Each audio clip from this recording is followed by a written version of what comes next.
Now I'm early. Now I'm early. Going on, guys? Oh, not a whole bunch. Melting 112 today. I seen that. It said 113 on my phone down there. Yeah, probably. That's a good time not to be there. Yeah. Yeah, I'm dying up here. What does that say?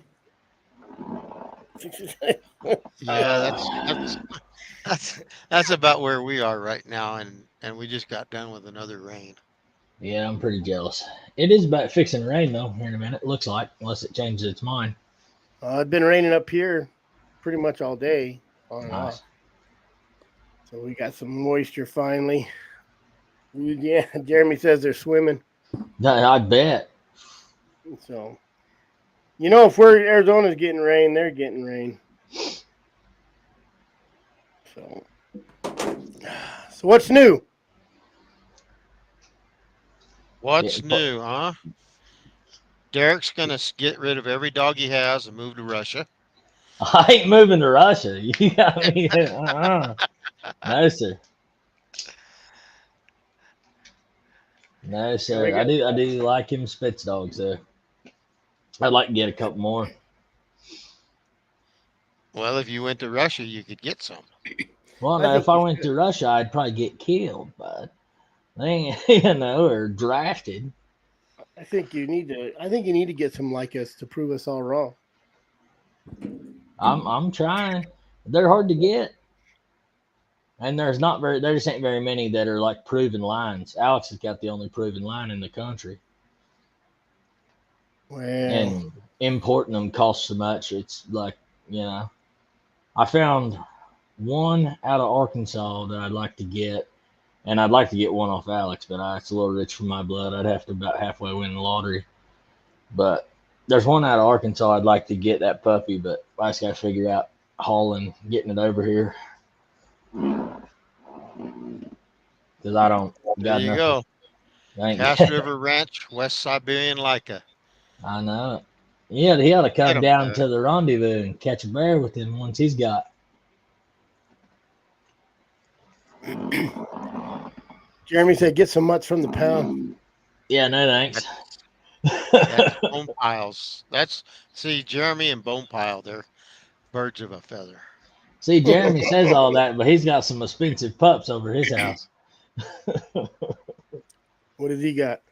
He's got at least one out of some world champion coonhound lines, and he's got some other ones. I forget how they're all bred. He told me, but he's got 2 or 3 of them that are, you know, hybrid competition dogs. Howdy, y'all. How's it going? Brandon. It's good. Brandon, you gonna switch out and move to Russia with Derek? Where at? What's going on? Russia. What did I Russia step so into? he could get his Lycas. Oh, hell no. I can't have no dogs with hair down here. Jeez Louise. Mine do all right. They don't get too hot unless it's hot, hot. You know what I mean? If it's, but I don't even hunt when it gets up in the 90s. I ain't crazy like Jared. I'll just stay home. Yeah. I ain't trying to take a chance of killing a dog or something.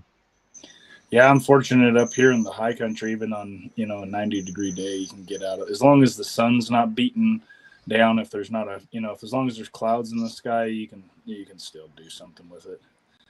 That's what I've been doing is just going up the mountain somewhere up north, getting up there before daylight, hunting till 10, 11. It gets up there hot or sun comes out, and then I'll call it quits. I sure don't hunt that border country when it's hot like that, though. You know, I talked to John Klump a while ago, and he said there's no Mexicans left on the border, so I think you could hunt all day down there. And Jared's not there. Somebody's got to fill in.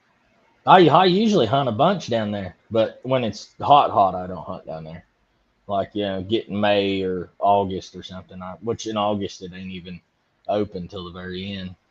And you can't bear hunt in the 36s anyways, and that's what I keep catching in 36. So You can. Oh yeah, you got to go to 35. yeah, I kept trying to catch this big female that was giving me the slip in 36, and then I kept getting off jumping a bear out of a canyon. I did it 3 times in a row. And I cannot convince this joker I got to leave the bear alone and go after the lion. He would much rather chase a bear he can see rather than the lion he can barely smell. So that is the downside of the pointy-eared dogs that I have. Right. Look at that. Rick Cooley is getting right after it with our topic. I think it'd be kind of hard to carry an IV bag around there in your pack. Oh yeah. Well, you got to have if you put them in your truck, even if they get warm, they actually absorb better if they get warm. They'll go into their body faster. That's something I've got probably about 4 IV bags I keep on hand. And I started throwing one in the truck just in case. I mean, if you get to that point, I don't know if you might already be past, the point of no return kind of deal. I feel like it's, it's with them hounds, it's like 1 minute they're fine. And next minute it's like that 1 degree temperature or half a degree temperature gets a little bit too hot. And all of a sudden they're just cooked. Yeah. And how far are you from the truck? Hot. Doesn't even have to be that hot either. You know what I mean? It just depends. Like the UV, especially in this state, is just ungodly. I mean, I have hunted all over, and I've never. I mean, it'll be a 70-degree day, not even 70, 60 freaking 68 degrees, and there's not a cloud in the sky, and that sun's just beating on you, and them dogs are panting as hard as they would if it was 85 and you had a couple of clouds, kind of deal. Yeah. So I think it makes a huge difference, and trying to figure out that balance. I think it takes knowing your dogs too, like which dogs take heat better and which dogs don't. And there's definitely some that they can do real great. Like I got a buddy, he don't even hardly mess with hunting in the dirt hardly at all, because his dogs pretty much as soon as they're in the heat, they're just panting their asses off. I mean, it's ridiculous. It's like, I don't know if it's in the bloodline or if it's just the conditioning, you know what I mean? It's like it's just like people, you know what I mean? You could take somebody from an Inuit from Alaska and, put them down in Phoenix for 5 years. And after 5 years, they're like, it's not as bad as when I first moved here, kind of deal. I think it depends on what you hunt your dogs in. Same as, like I've had dogs that I didn't think they could smell a dirt track, and then you hunt them down in the dirt for about a year. And after about a year, they start really picking it up. They're doing really great and all that stuff. So I think it's just like, talk about acclimation. Yeah, absolutely. Yeah. Yeah. Hot stuff's that's the hardest one to, get around just because they don't sweat. And then like, this is funny. We always think electrolytes, right? We need electrolytes. Dogs need electrolytes. Dogs don't sweat. They don't lose electrolytes like we do. They don't need the electrolytes. It's in fact, you can give them, they can actually be overdosed on electrolytes, and it can hurt their kidneys from giving them too much electrolytes than just letting them, try to replenish them through food. And it's actually, I have a supplement, it's called GlycoCharge. It's a glucosamine supplement. I give it to them, big scoop after they're done running real hard. And I don't, if it must be something in the flavor, but they just gargle the water. I mean, they'll go through a 5-gallon bucket of water now. 8 dogs will just fly right through it, and then they seem super well recovered the next day. So it's something I really like to use a lot, especially in this heat. I noticed some dogs too. You can let them off the chain in your yard, throw them in your truck, fill that bucket up in the truck, and they'll drink like they haven't drank for 3 days. Yeah. I know, it's just weird they do that. Even on, like I was at the hound trials, they all had water. Dumped all my waters out, loaded everything up, filled up the water in the truck, and they all drank like they've never drank before. Yeah. It's kind of weird. And I think when you're in the heat, I don't think you really plan on heat. It might be hot, but I think it just happens. I think all of a sudden it just gets hot and you're in a spot, no matter what you keep in your truck, getting back to your truck might be too late, I always try to feel their ears while I'm hunting. And if as soon as the ears start to get warm, it's break time. Just shut them down, shut them down underneath a tree for a bit. And harder said than done sometimes. You got those dogs that just got no quit in them, and they want to keep running around. But I do my best to try to shut them down as soon as it starts getting hot. And I'll carry 3 gallons of water in my bag. Like I don't really care even if it's, 25, 30 pounds, just some extra training, you know what I mean? Gets you an extra workout in the matter. But if it means, saving dogs by just carrying a little extra weight, then so be it. That water, and 3 gallons ain't even enough. Nah. I feel like you can blow through that within the first water, and that's 3 stops. That's 3 stops when I got 6 or 8 dogs out, and it's like these temperatures they're tough. It's in the arid, the arid air is up here, and especially at the elevation, when they're panting like that and their tongues out, it's drying out so fast. They're not getting rid of the heat quick enough either, so they can't really cool down. It's like I'd love to be able to figure out a way to carry just a pack of ice cubes, and worst comes to worst, up the rear end, cool them down quick. It's the quickest way. It is. It really is. And it's like my vet told me, he's like, if you can get, if you notice it and you need to, is like ice cube up the butt. That's the way to go. He's like, it'll cool them down faster than anything. And I think it's, proper. I always try to hydrate my dogs plenty beforehand, before I go out. That's where I was going to go next. The pre-hunt. Uh-huh. I think sometimes you just go load dogs up and go, and right. maybe before you go, try to get them to drink as much as you can, or and a lot of those guys when out there feeding, like when I'm out feeding, I put water in my dog food when I feed them, because then they have to drink the water. Yeah. My dogs don't ever get dry food ever. Yeah. Especially when we're hunting hard, they get extra water in their feed and everything like that. And I think it's anything that you can convince your dogs to drink more water before you go out, I think it's great.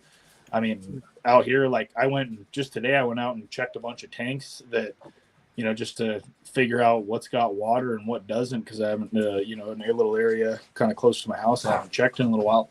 And I got 1 tank that's got water in it. And like in that area that I normally hunt, if the dogs are, if we're trailing through there's usually 3 or 4 spots that I can stop and get water. Not now. There's one spot in the center, and that's the dead center spot. And I mean, if you go left or right or over that other side of that mountain, you're not getting no water. You're gonna be out for a while. So you gotta prepare them. Just know your areas too. Or just don't hunt when it's hot. Yeah, that too. Well, that's true. But it's hard in that little in between time where it's 40 degrees at night and 90 degrees at 9 o'clock. Yeah. So you get out there and you got a sweater on. Yep. You're getting out by 4:30 in the morning, and shoot, 6:30 you're pulling the sweater off. Yep. And really, if you don't get nothing jumped by 9, you should probably be headed back to the truck. Absolutely. That's what I do a lot, and I know, like you said, knowing your dogs, I know which one can't take it, and as soon as he gets hot, we're done. Like I ain't afraid to quit for the day. It ain't worth it to me to hurt the dog to catch. If I miss a catching in 100, I don't care. I'd rather have the dog healthy and try again tomorrow. We're talking about all this different heat conditions, but what Rick Cooley's talking about is that humidity level. Oh, back east, way different. Yeah. Yeah. I remember one time when I went to Houston, or just outside of Houston, and it had been dry. All the grass was still long but brown. So their humidity was, well, they hadn't been having any rain. So I just figured, well, it's dry here. And for them, it was dry. But when I stepped out of my pickup at the motel to go in and get a room, I wanted to just climb back in my pickup and say the hell with it and twitch my nose and be home. Just because of it, it crushes you, and that's where you're talking about acclimation too. Rick's dogs they're, they would find it completely different here in the desert, where we could take our dogs over there and they could keel over dead. It's just, we always talk about acclimation, but it's so important. Absolutely. Elevation, humidity, it all adds up. Well, and then that all contributes to scent and everything on that as well. So you're going to get it, and that acclimation is in everything as far as training goes with dogs. It's like, if even when I lived up in North Idaho and I'd come down here to hunt, I'd come down at least 2 or 3 weeks pre time that we were going to be having clients and stuff, just so my dogs would get their feet on the ground, get their noses acclimated, start smelling things that are going to they're going to smell way different than they did up in North Idaho when they got water and snow everywhere. And so it's just, I think that's I had a buddy who he told me, you want to start hunting in the heat, he goes, take your dogs out and in the middle of the day and run them as hard as you can for 1 mile, and then just pour the water to them, be in a place where you got water, everything like that, but sprint them as hard as you can for a mile and just get them breaking that, at least just full out, full tilt, run hard for a mile, stop them, and then, rest them, run them back 1 mile, and then, do that every day for a couple of weeks. And all of a sudden in the heat, they're starting to, feel better, starting to perform better and stuff like that. So it's just like, it's just like people, man. Like, you put anybody in a new acclimated area, when football teams go and they play in Denver and they're fighters. Yeah. And then like guys that fight and they go up to train at elevation to get their lungs acclimated and feel better. It's just a matter of spending time in the climate and the country that you plan to hunt.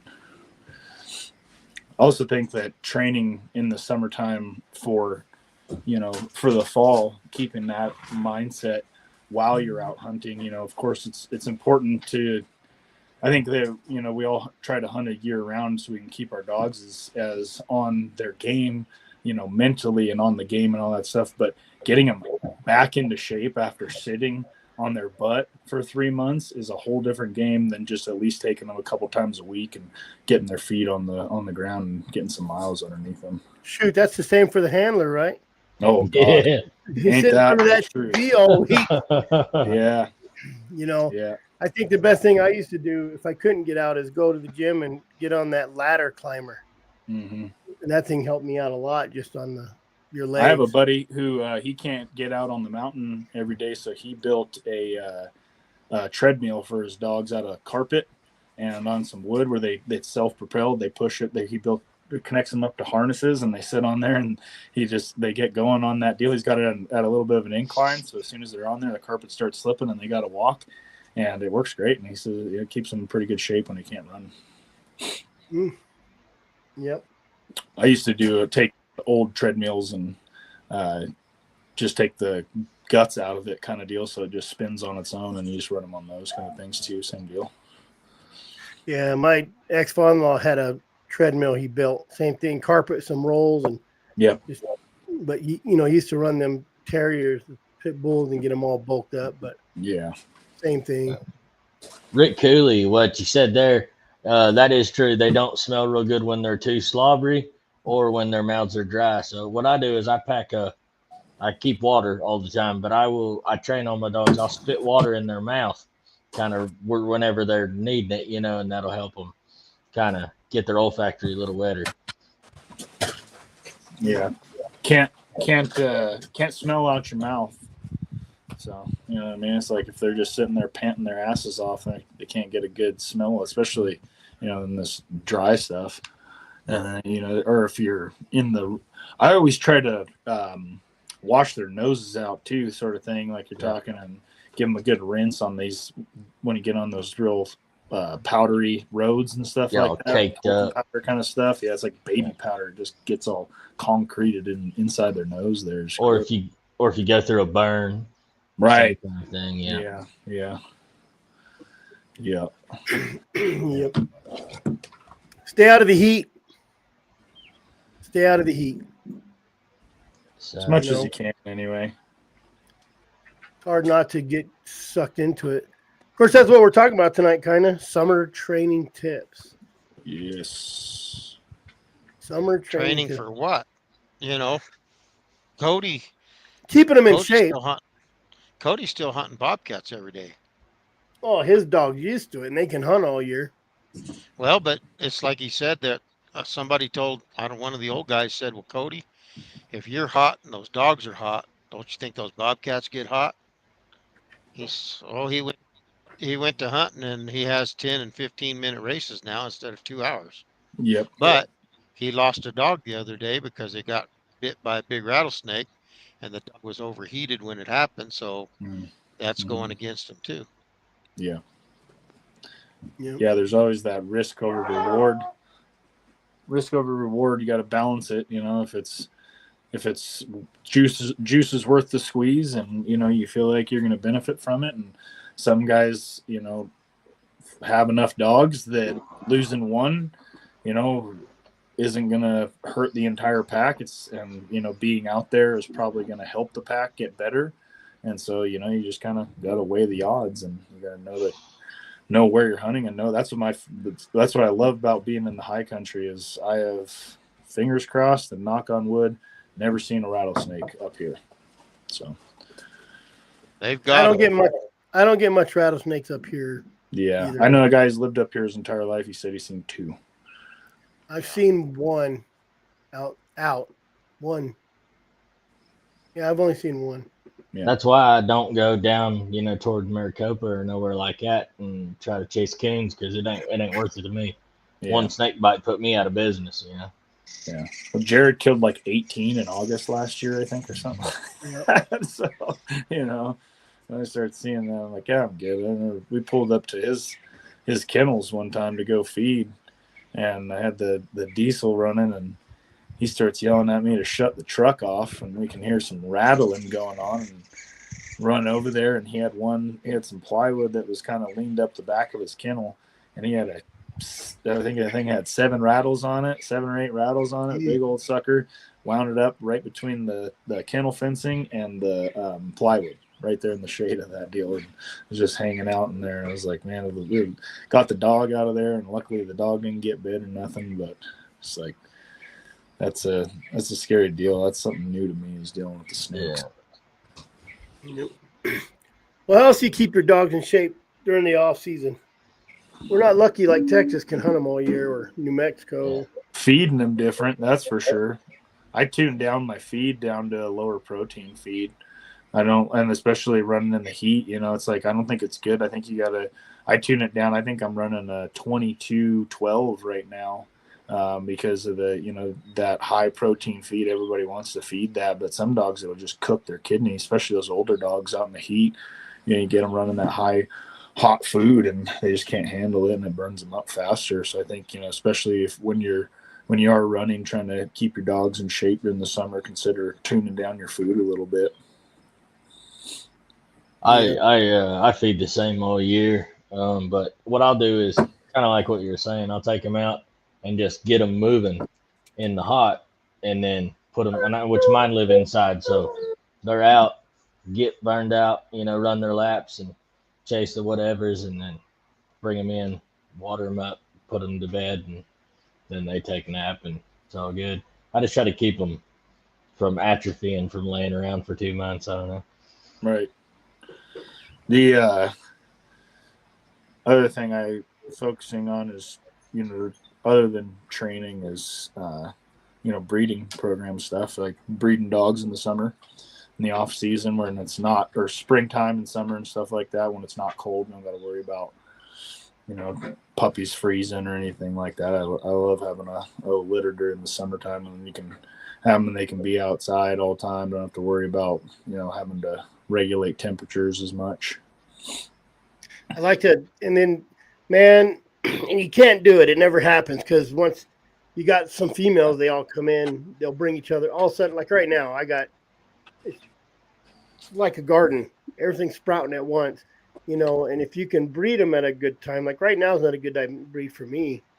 You know, I have a dog I am going to breed, but, you know, if you can get them bred up like end of the year, to where by the time the new year comes around, they're like 6 months, 4 months old, you know.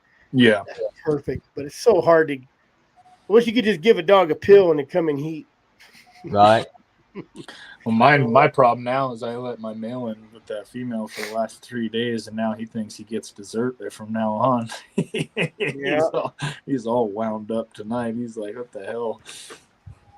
I'm worried my 2 females are going to come in right about the time season gets kicked off good. The one did that last year. I'm worried they're both going to do it, and then I'll be running mighty light. I finally have enough females. I don't have to worry about that anymore. I'll just hunt all my females when they come into heat. I just like hunting females. I don't, I you do know, too, but I got a couple males, but man, I don't know. I've always liked my females better, and I just felt like I've always had a lead kind of alpha male dog, but man, them females, I I just like like hunting the them females all together, like just a straight female pack. Yes, I have a really good time hunting with them. It just you don't feel as stressful as running around with the males, and it's like you keep any male out of it, and it's like all of a sudden everybody's just kind of having a good time and there's no stress about it. Yeah, I feel it's the same way. Yeah, them males, they kind of get sidetracked sometimes. Yeah, yeah. Let you cut them, but I've never really had a cut male. I'm always, That's something I've been. I got 4 males right now that I'm actually thinking about bringing in to get cut, just because I kind of want to just see. I think that they got enough hunt in them. I think the only thing that slows them down is just they're nuts, for lack of better words. They got to compete with each other too much, rather than just hunting their own hunt and things like that. They worry about what somebody else is doing. I think that's what I really like about being out with the females is just there's no real sense of competition. It's just everybody's kind of hunting, doing their own thing. yeah. my best dog is cut. Like, oh well, I only got one. I got that puppy that's intact, but both of my Leica crosses are cut. And like I say, that one's the best dog I got. He I wish he we just had don't. water so we could swim. I love swimming dogs. I think that's the greatest Yeah. exercise ever done, especially during the summer. Man, I wish we had water like that. I took them out. We were out by a lake today, but the lakes out here, they're not the pretty lakes of other places where you want to maybe get in there and coax your dogs to go a little further, things like that. You can be freaking pulling yourself out of 3 feet of cow turds. Oh yeah, you got the dirt tanks. Yeah. I got a private lake right here I have property on, so I can take them over there. And then I got a creek. It has a couple deep little spots. Yeah, you guys got more water in your country over there. Yeah. Not enough, but a little bit more than you. There's people would be surprised about how little, well, considering the amount of snow that Flagstaff gets. You'd think there'd be a lot more water over here, but none of it traffics this way. It all just goes straight down the mountain to Sedona country. Well, I think, and we haven't gotten no snowpack like we've needed for the last 10 Right. years. I mean, it's been really, really low. Yeah. Yeah, which, it's a blessing and a curse because, having that concentration of water is going to mean a concentration of game. It's going to make things, a little bit easier to figure out and find, but it also makes the hunting and stuff a little tougher, especially when you got, saddle animals and you're going, 20 miles in a day and you don't got hardly any squat for water in between and everything like that. That makes it a little tough. Yeah. That's the other thing too, is keeping your saddle animals in shape, out of season. We always talk about, dogs, but a lot of us hunt off of mules or horses, and you gotta keep them suckers in shape. And they sweat. Oh boy. They sweat. Yeah. When you throw your foot over the horse and pull them back a little bit and you start sweating, you're out of shape. Yeah. Yep. Yeah. And it's like, they got to stay in shape too. And even just, you let them pasture. Like right now, I got mine running around on all 40 acres. And, they start getting a little harder to catch after a couple of weeks of doing that, and so keeping them on a regimen of getting them out every week, at least to go, ride 10, 15, 20 miles or something like that and keep them active. That's important too. What about them young pups? How do you keep them young pups trained up in the next 2-3 months when you're off? That's been my biggest contention during the summers, is trying to figure out what to do with the younger dogs that's gonna be a more effective kind of deal. I just try to keep them with the older dogs as much as I can, but I don't have any type of secret remedy when it comes to younger dogs, that's for sure. The thing about you got to live farther out in the country. Yeah. The thing about your dogs, you rode them all summer, and that's what they want to do. Yeah. See, that's what I was gonna say. I don't take them nowhere together in the off season. Like I'll take them places, but I will take one or two. I won't load them up in dog box and take them nowhere altogether. That way, when I do, it's opener, and they're thinking about what they're thinking about. They don't get all together loaded in that dog box unless we're going somewhere where they're going to be getting after business. Yeah. I get what Benny's saying about living further out so you can let them pups roam. Is that what you're talking about, Benny? Yes, sir. Yeah. Yeah, my driveway's just under a mile long. It's dirt road, and for years I was the only one on it. And Yeah. my dogs didn't go back toward the south. They just stayed out there in the pasture chasing jackrabbits, the Mm-hmm. pups. And you can hear everything from the house. You could see everything more or less, Mm-hmm. and it was just handy. Yep. Yep. Yeah. That's it. I like letting them run around during the daytime out here, and then I just try to put them up at night. I think if you have I think like up here, I got unit 2, and it's all prairie, so I could load up my mule and go. I mean, there's nothing out there, and you got a couple game wardens that try to catch you for doing dumb stuff, running out of season. But shit, there ain't nothing out there. Maybe an antelope. So, but it'd be good trash training. But I mean, that way I'm not on a road. You know, you run them up a road all summer, and But you let them out, and they want to run up a road. speaking of which, yeah, trash training. Throw the dogs in the box. Go for a drive.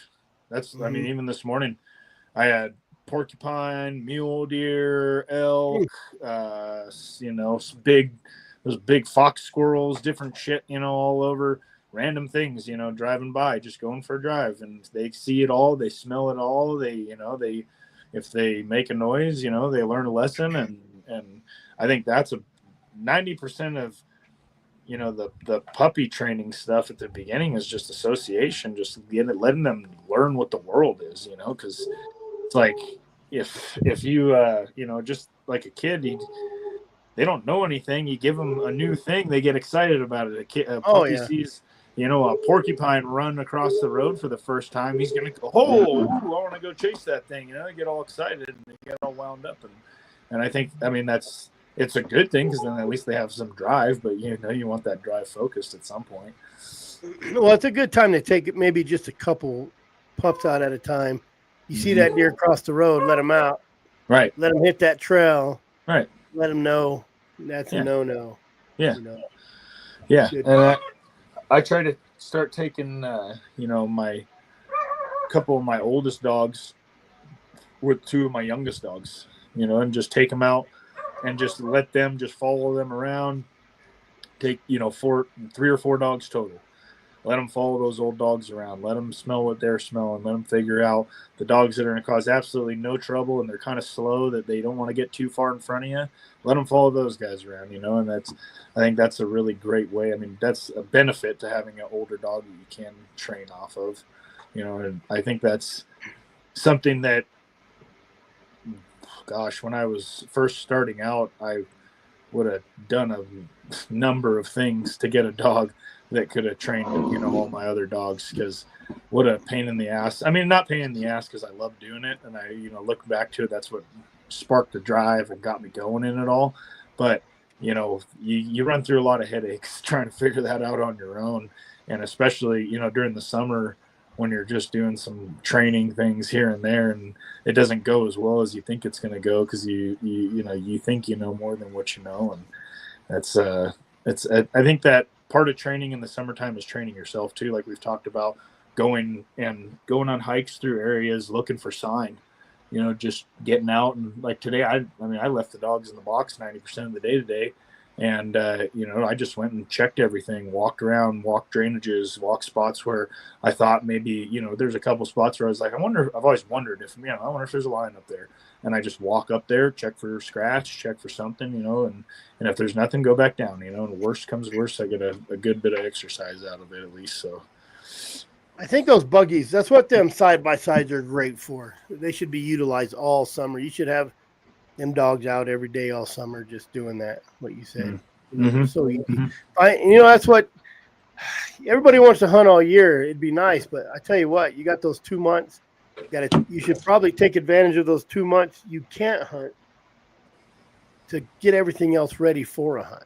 God, yeah, you're telling me. That's the hardest part, is telling yourself to, stop hunting for a week so you can go fix the tie rod ends that are loose and put the antennas back on the collars that got chewed off or broke, and or order the collars that you need because they're half chewed off and ripped or something like that, and whatever it may need, and you're right. There's a lot of maintenance when it comes down to all the gear that we have to have, and it's like, man, you think it's it's not like the good old days where you just got dogs and threw them in the bed of a pickup and drove down the ranch road, kind of deal, and turned them loose. It's like you got to have all these safety measures. Really, that's really what they are. I mean, at the end of the day, like a tracking collar is a safety measure for me. It's not something that helps me be a better hunter or helps me be a better houndsman or anything like that. It's a safety measure, and I got to make sure that my safety measures are working right. Make sure your collars are updated too. It's a good time to, if you got to plug your collars in, plug them into your computer, make sure they're updated so you don't have those freaking stupid deals going on where guys are losing connection and can't pick them up again. Well, how many times have you got to, everybody's like, oh, I can't wait till August. I can't wait till August. And then here comes August and like, oh shit, I should have bought new. Oh shit, I need to replace that battery. Oh shit, I don't. You know what I mean? Like, how many times have you been out there? And I mean, just even yourself. How many times did you put your boots on in August and say, "Damn it, I should have bought me a new pair of boots and broke them in before"? Yeah, or some new laces. You got to tug on them laces. Oh and yeah, they snap. Or you get out there and you're like, "Damn, I should have had my mule chute up." Right, yeah. A lot of things you should probably be doing right now. So any of the new guys listening, man, you should.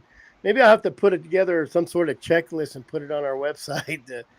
All the stuff that you don't think about until you get out there. I was just talking to Jules the other day that's what I want to do, a maintenance checklist with like an old, you put the time and the date, and you got your every bit of your vehicle, from your vehicle to your collars to your to everything, even side by side bowls, mules, horse trailer, food bowls, water buckets, go through your water buckets and bleach them all, and wash them out in the summertime, when they get all your that pack. algae and crap in them. Yeah, absolutely. How many times have you got your pack open the following year and like, damn, I've had them sardines in there for 2 years. That's all I gotta eat. They're kind of slimy.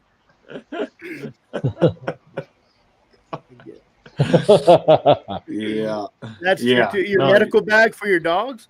How old is that? All my stuff was donated by outdated stuff from the Helivacs and Airvacs, and I knew people, EMTs, because they get outdated, whatever, they switch out their stuff, they just go throw it away. I don't know if Dustin has anything on Cold Strike there for his med packs. I don't know like that, but if they don't, I think Dogs Are Treat has a med pack or whatever for dogs and stuff like that too. But yeah, tourniquets. One of the things too, what are those nigh tourniquets? They're called. Yeah, great thing to have. Keep them freaking things in your pack for in the medic pack. Oh, it's better than tearing your shirt and trying to make one real quick. Right, right. And then those hemostatic clips.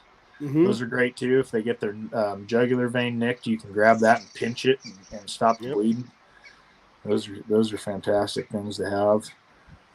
Especially like some type of wash. To keep whatever. Blood clotting powder.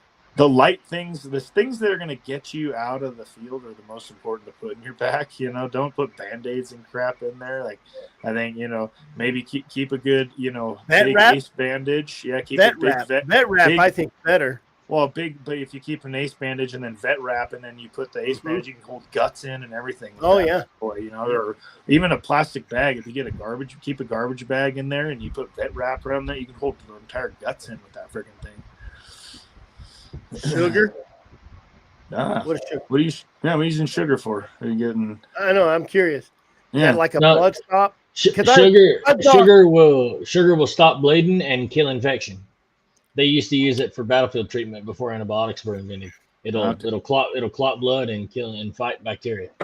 I told you guys. I told you Derek was smart. Just because he has a bad, just because you don't know how to pick a dog doesn't mean he's not It's the smart. accent. So Dustin does not have a med kit that I can find on his website. That's what I was doing. Yeah, so Well, he needs Dogs to Are get Treat one. has one. Blood clot. Yep. Honey. What's honey do? Yeah. Honey's Ground great. pepper will clot the blood. I've always used salt. Like I've cut when I cut dock tails, I just dip them in salt. I don't know if that's good or bad, but it's always stopped the bleeding. And anybody use tobacco for dewormer still? I used to, no lie, I used to ground up a cigarette, put in a block of cheese, and feed it to my dog. Yeah. Back in the old days. I mean, my mules will eat it right out of the can. Just give them a dip.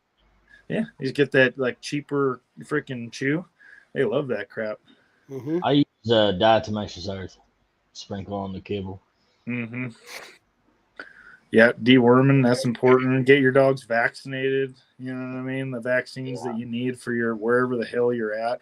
I never worried about rabies when I was in North Idaho. And I'm bad about the vaccines and stuff and all that. I mean, it depends on who you are. I've never done rabies next week. I've never done rabies.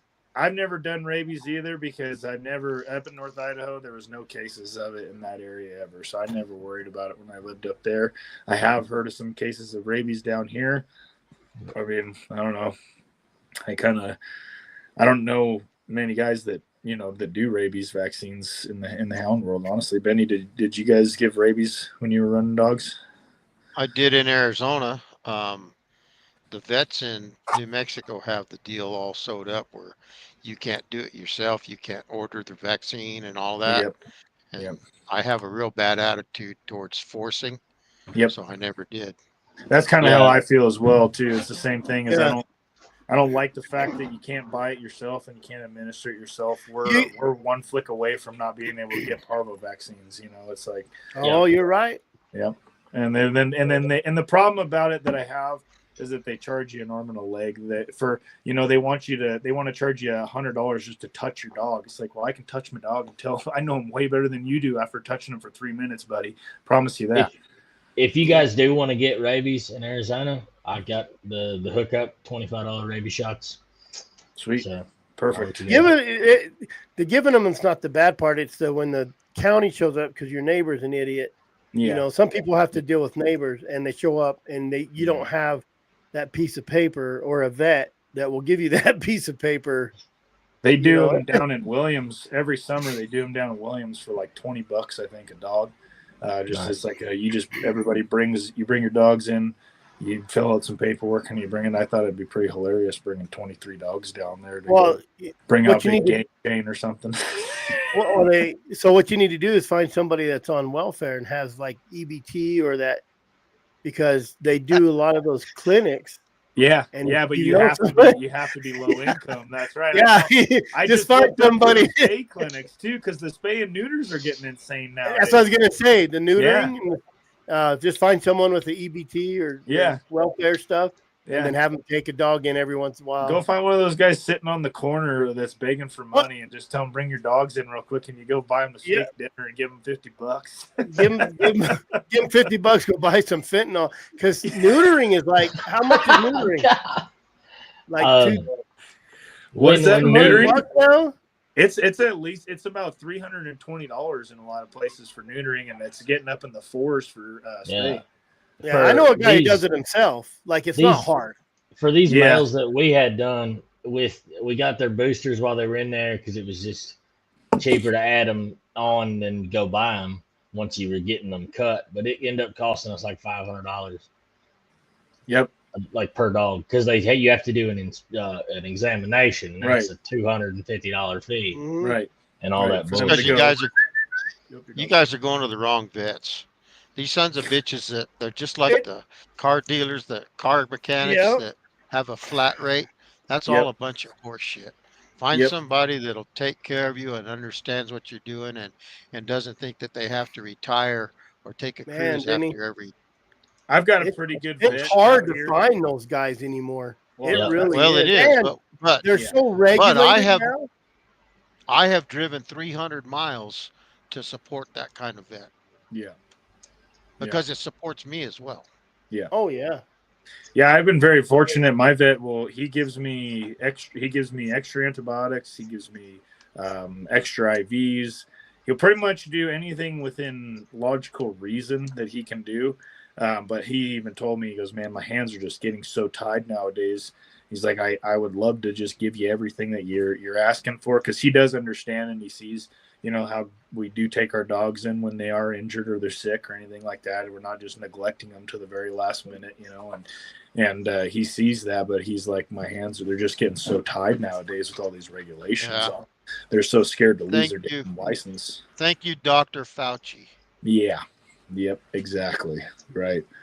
Yeah, and it makes it tough and it's like this stuff it's not expensive stuff. That's what's the frustrating part. Yeah. These vaccines and everything, their overhead is not their highest overhead is the employees that they're paying there, and probably their their lease for their building, but they're covering that with one person that visits them that day. Yeah. Oh yeah.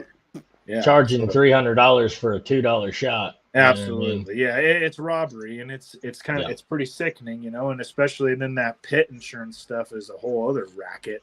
They try to sell you on that, and then but I have heard that there is some way to get dog insurance. If anybody knows anything, there is. Lauren Draney used hers, and it worked good as far as I understand. So really, she'll know how to make that I'd like work. to figure that out, because that's something that's I think is a good thing to have, especially if you're highly invested into your dogs. If that's available.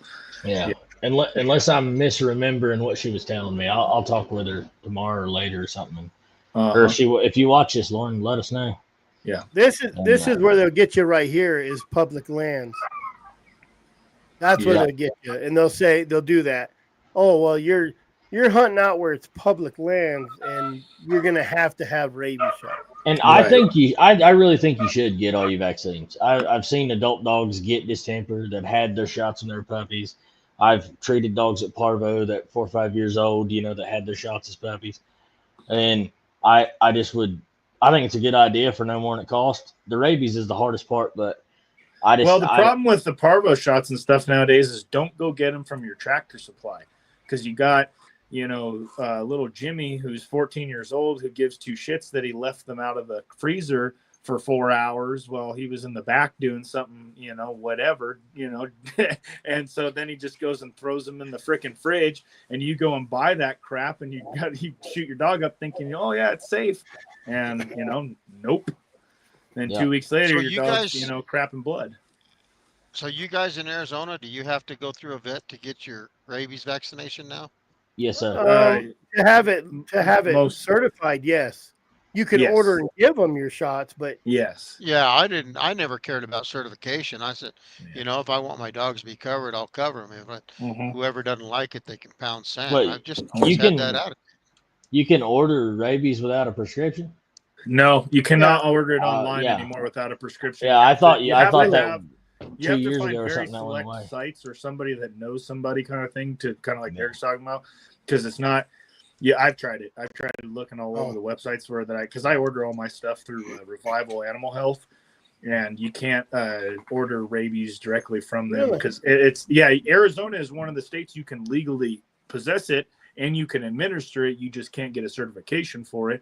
But good luck finding a site that's going to send it to you is the problem. Back in the day, there was a hound supply company back east called Bill Boatman's, and I used to buy everything from Bill Boatman's, my collars, my IDs, and rabies vaccines was one of those deals. Okay. But when I moved to New Mexico, I had my folks get my rabies vaccines in Phoenix from Bill Boatman, and then I'd have her ship them to me, because then it wasn't, it was a private deal. But yeah, it's just this whole deal. I had a vet here in Roswell that I took dogs to, and all of a sudden I took 5 dogs. They had a little Mortal Kombat with a lion, Tom Lion. Took 5 dogs to him, and and they have all these charges, and he's telling the girl, no, don't charge him that, don't charge him this. And what happened is they had sold their practice to a company in California, and here come with all these flat rate and horse shit and everything else. And because he was on his way out and I was that caliber of customer, you know, he cut my bill in half from what those guys wanted it to be. And that was, I asked him what the hell's going on. He told me that was the last time I took him any dogs.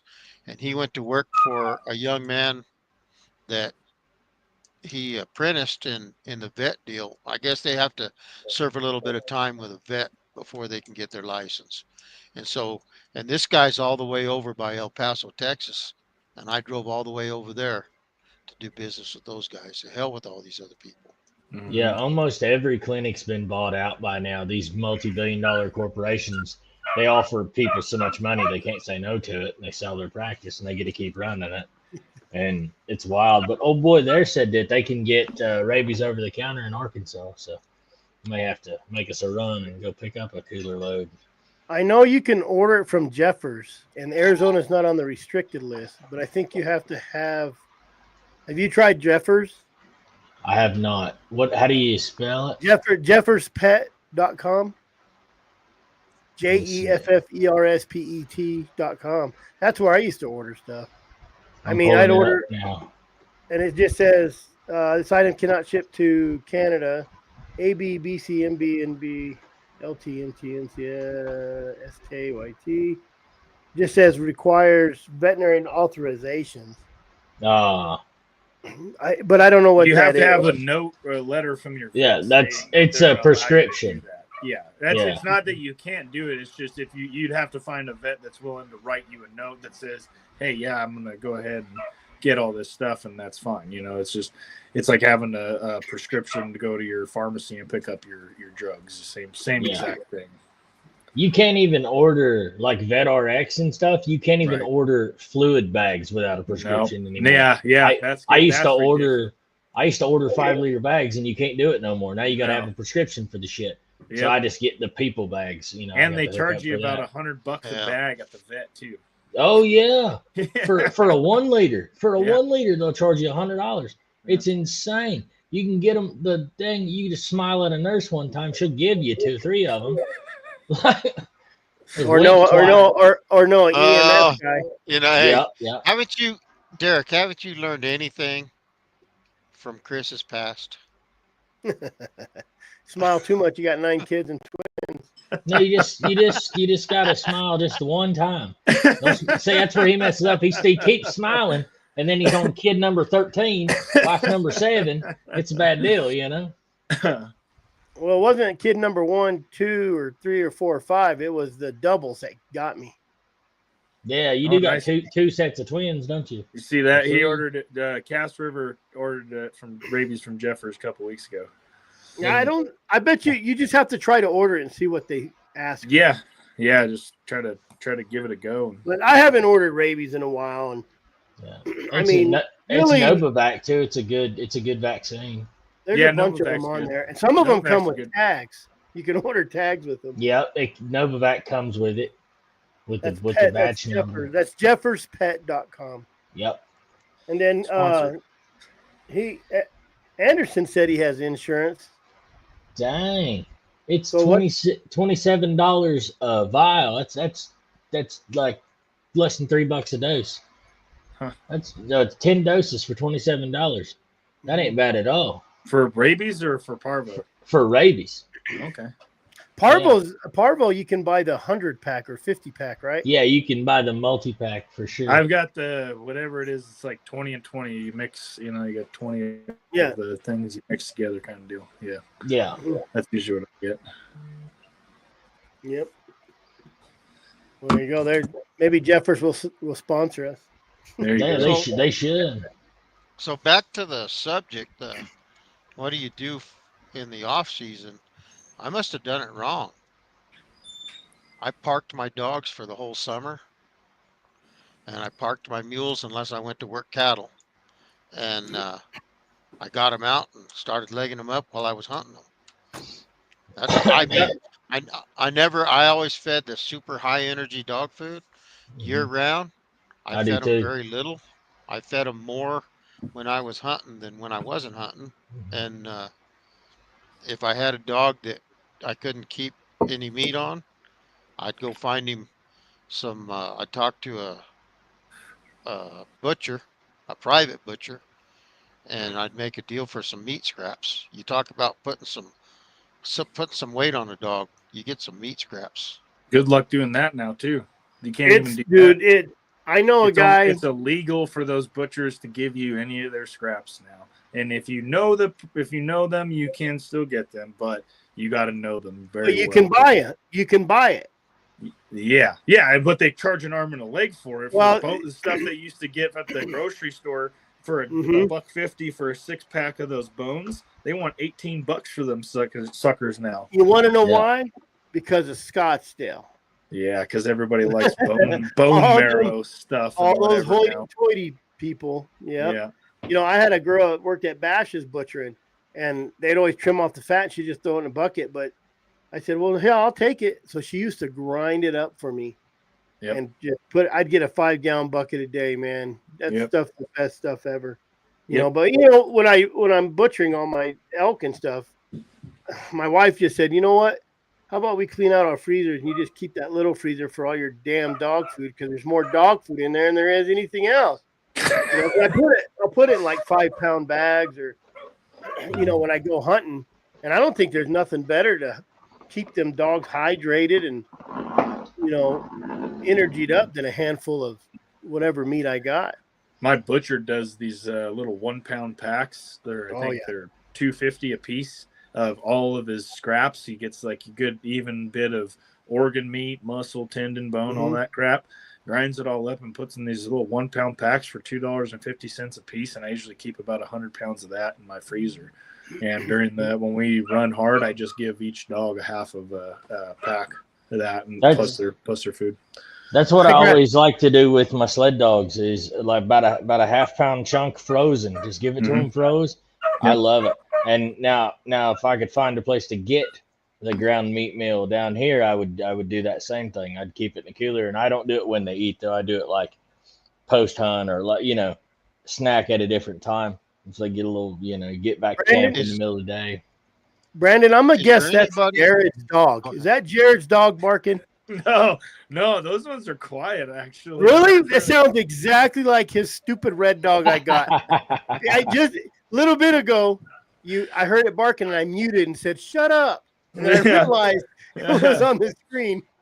I like them little suckers a lot. They're good little dogs. They got a lot of drive. Hey, we threw it in the competition this week, and he swam that whole pond, went to the tree, and barked. So I was, you know, and he hasn't been on nothing. He's just been around here, you know, but he did real good. And they had a little coon skin. You know, we had a real coon, and they got a little coon skin. And that dog was going, boy. That's awesome. Does anybody have greyhounds anymore? Race greyhounds? I don't know. I don't know of any greyhound tracks anymore. No, I grew up next to a they got rid guy of the one had up in Coeur d'Alene there. That was a real good one. Let me see. Well, they have one up there in Phoenix, right, Benny?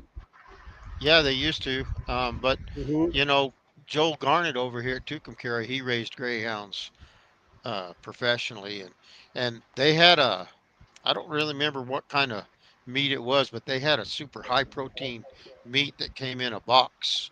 Just they mixed it for those greyhounds, and you get a hold of some of that stuff. It doesn't matter what it costs.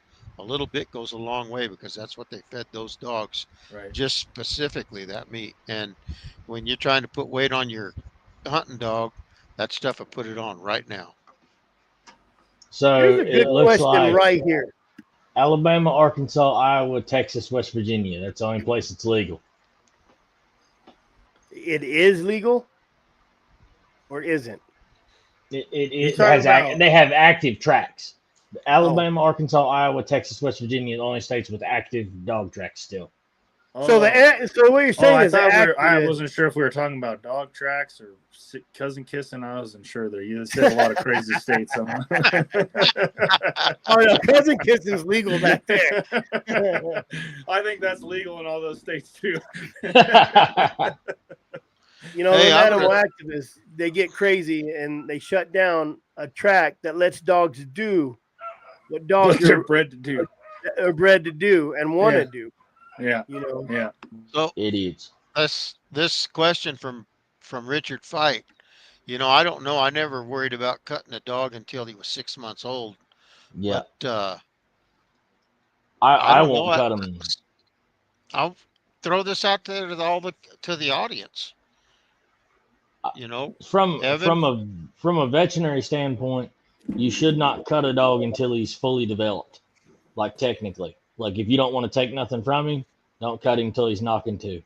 Mm-hmm. Yeah, that's exactly right. That's why I refuse to get cut today. The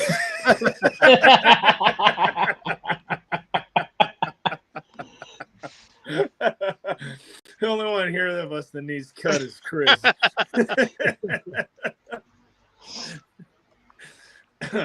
Yeah, I agree. I think and then that's the same thing when it comes to breeding a female, you should wait till she's 2 as well, or at least has her second heat cycle at minimum. Yeah. Y'all ever had a dog be 2 and not never have a heat cycle? I've seen dogs go a year and a half. I've had a dog that had his nuts not dropping too. I got a bitch in there that is 2 and has not had her first heat cycle yet. She might be a hermaphrodite. Yeah, maybe.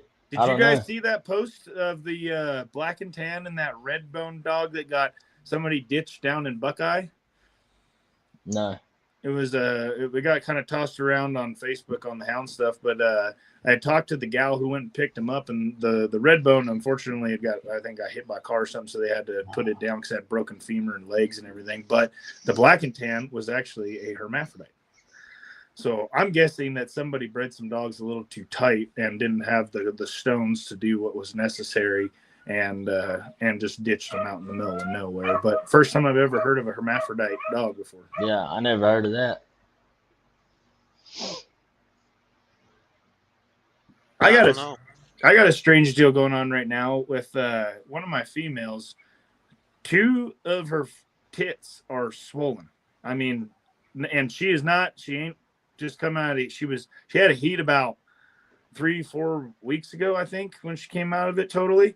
But 2 of her breasts are swollen, and I was looking, and they're not like red or anything like that, because I looked up, stuff that it can infection and things like that. Not tender, nothing like that. She don't whine. But then I saw something about a false pregnancy, that they can get. What kind of dog was it? Well, my female hound, she's got 2. Her front breasts are swollen, and I've never seen that before. And I just wasn't sure if anybody had dealt with that before. I've had false pregnancies, and I've also have a pit bull. That every time if I don't hide my hounds, if they have a litter, she'll go steal that litter and milk up. She'll milk up every time. I swear to God. I didn't think she could get pregnant. I tried to breed her to a couple pit bulls, nothing. So I said, well, she can't breed. And gosh dang, if I had her loose, and I said, I'm not gonna worry about it. If she gets knocked up by anything, it's fine. We'll let her have a litter. And it was one of my labs locked up. And I've seen her locked up before, nothing. But she did. She finally took. But it don't matter. My other lab had puppies. She literally ran her out of her box and took care of those puppies. And she milks up every time. Well, at least you can get your dogs back for hunting quicker. Jeez. Hey, that's all I have to do is breed them. Don't gotta wait. Let her have them. For get your hounds back. Just throw that pit bull in there. She milks up quick, like a week. Hell, it's Chris, crazy. You figure out how to train that behavior, and you could make a fortune selling wet nurse dogs. Yeah, they're gonna be like, "How many litters has she had?" I'm like, "None." It is that big. Yeah. No, it's kind of cool because if I ever did, it's all I'd have to do. Mom died, whatever. Yeah, if you got a dry female that dries doesn't produce. Yeah, all I have to do is put her with him, and she milked up every time I had a pregnant dog. I had a female that had a litter that one day I went to go pick her up and she was just laying there kind of weird, and I said, what the hell? And I went to go move her and she squealed like I was just sticking pins and needles in her, and I was like, oh, what the hell? So I started doing some researching and I called my vet and he goes, give her some Tums. Well, little did I know, Tums is pure calcium. So she had because they're getting milked so hard and she's a smaller dog, it sucked all the calcium right out of her. And so it made her kind of lock up.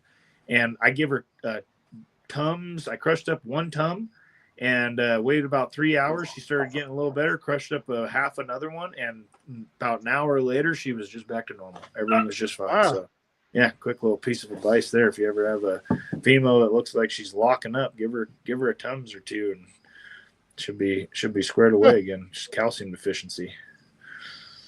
We need a Facebook page with just backyard tips. We do. Can you imagine? There should be like a Houndsman veterinarian book. It'd be written in all wrong English. Hound MD. Yeah, like WebMD. Shorty has a whole deal. I think he put it to paper. Oh, really? To get a hold of it. Yeah. Yeah, that'd be cool to have. It'd be great to just have, anybody who's got home remedies for things, and just throw it on a big forum or something like that. That if you need a reference to something, and somebody'd go through and organize that, Derek, and get that all squared away. That'd be great. We could do that. We just got to, put disclaimers on it and everything. Right. Yeah, that you use any of these. Your own risk, but discussion purposes only. Yeah, veterinarian practices for idiots. Satire. It's satire. You know what? That's a good. I believe I might write that book. There you go. There's your $1 million idea there. Mm-hmm. You sell enough of those books, you can move to Russia and get you some of them dogs. Well, y'all ever AI a dog? Yeah. I haven't.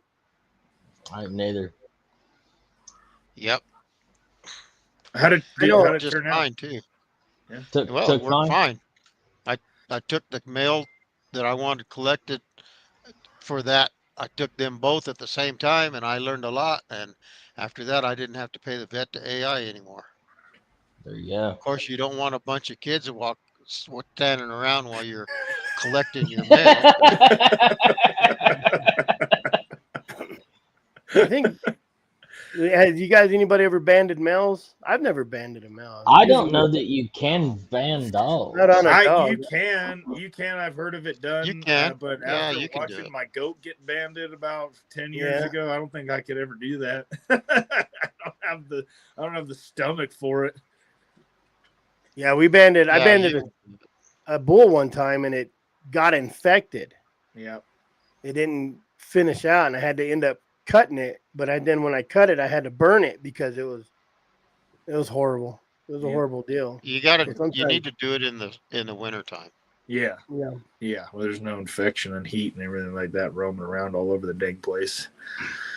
Do dogs get breast cancer? Yeah, they do. In fact, I was wondering about that. How old is your dog that's acting that way? 1.5 years. That's too young, but older females, they can get mammary cysts. Yep.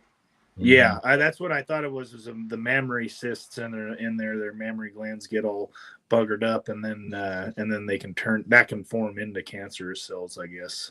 Did you breed? You didn't breed anything around her, or like you didn't have a female that? Because I know I've bred females around other females, and they went through just that this week, even but swell up.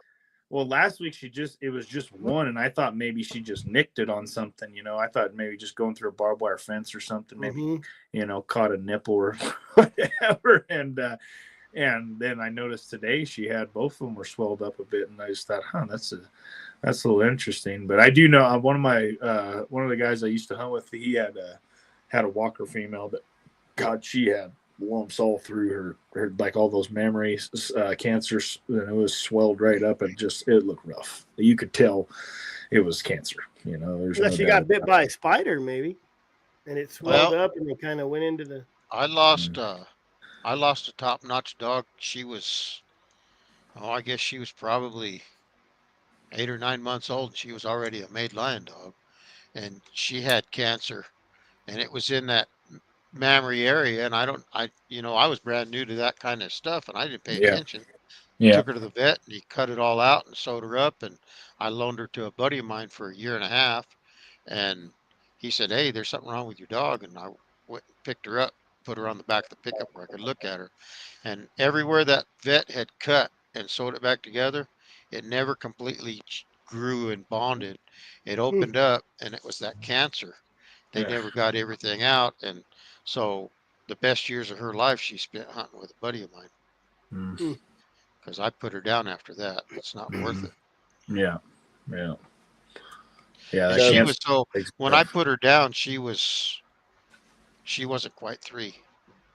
Man, It's looking like banding is not legal in a lot of places, so I would double check where you're at before you did it. And yeah, a lot of that has to do with the ethical side of it, not so much the side of purpose, if it will work or not. It's some of this. And I do see where it's obviously the paper's saying that certain dogs are more suitable than others, et cetera, et cetera. It's obviously like pretty rough on them, I don't know. Yeah. I never heard of anybody doing it in real life. I just figured if somebody did that to me, I'd probably lose. Yeah, I wouldn't do it myself for sure. Yeah. What about banding those tails when they're older? I've heard about that. I've done it. Yeah. Yeah. I was just talking to a guy who does it on his beagles. I got 2 dogs, 2 pups that, from somebody else, and I didn't worry about anything. They ended up running my pack for years, but they got older, and Derek started beating the brush real hard, and he had a scab that his whole rib cage, both sides, be just covered in blood with that blood dripping down. And so I banded them and docked their tails. After that, I started docking all my pups the day they were born. I'd cut a third off their tail. And you just nick it and burn it, or what? No. Just get my pocket knife and go like this. Yeah, that's it. And then don't bleed or nothing? Oh, the tails? It might, it might get a little tiny speck of blood, and they'll yip, and the bitch will lick it, and they'll forget all about it. Nice. I use emasculators. I found a little pair of emasculators. Yeah. Man, it's so. I used to just take a knife, put it on a wood block and hammer, and just chop. Yep. But those emasculators, it actually kind of pushes that skin back when you cut them. Oh yeah. And it just cuts it right off. I know some people use dikes or whatever, but and I used to cut like same thing, a little bit off. Then I started cutting them in half. Yeah. I just cut with my pocket knife, but I had a female dog, an older dog that was given to me, and she was anemic because of her tail bleeding all the time. And so she had mammary cysts, and I had put a rubber band on her tail. And so it was getting pretty shady looking. The tail was getting pretty dry. I took her to the vet like that. And this old hag that was over there with the vet, she starts bitching about all this. She says, What's the matter with that dog's tail? I said, nothing. Well, looks like it's dying. I said, yeah, it is. That's my intention. And she says, you put those rubber bands on there? I said, yeah, they're called elastirator bands. And she says, well, how would you like somebody to do that to you? And I turned around and I said, I think they did at birth. How do you know they don't? How do you know they don't? And she keeps on getting all riled up. And I finally looked and I said, hey, told the vet, I said, you gonna put a muzzle on this bitch, or you want me to take my money somewhere else? And he said, and he says, that's not hurting the dog. Maybe you should go in the other room. Oh, shit. No, I like docking my tails. I like a long dock on a hound for sure. I got one like that. She just bleeding all the time, just blood everywhere. She just beats her tail to pieces, wagging and hitting everything. And them damn rocks tear them up, or they'll get in those achoyas and they're running through just fine, and then that tail come whipping around. And, yeah, and then once it starts, if you hunt hard, it ain't clearing up till the end of the damn season. That's for sure. Yeah. Of course, if you guys hunt them like a dogs, they keep that tail curled up on their back out of the way.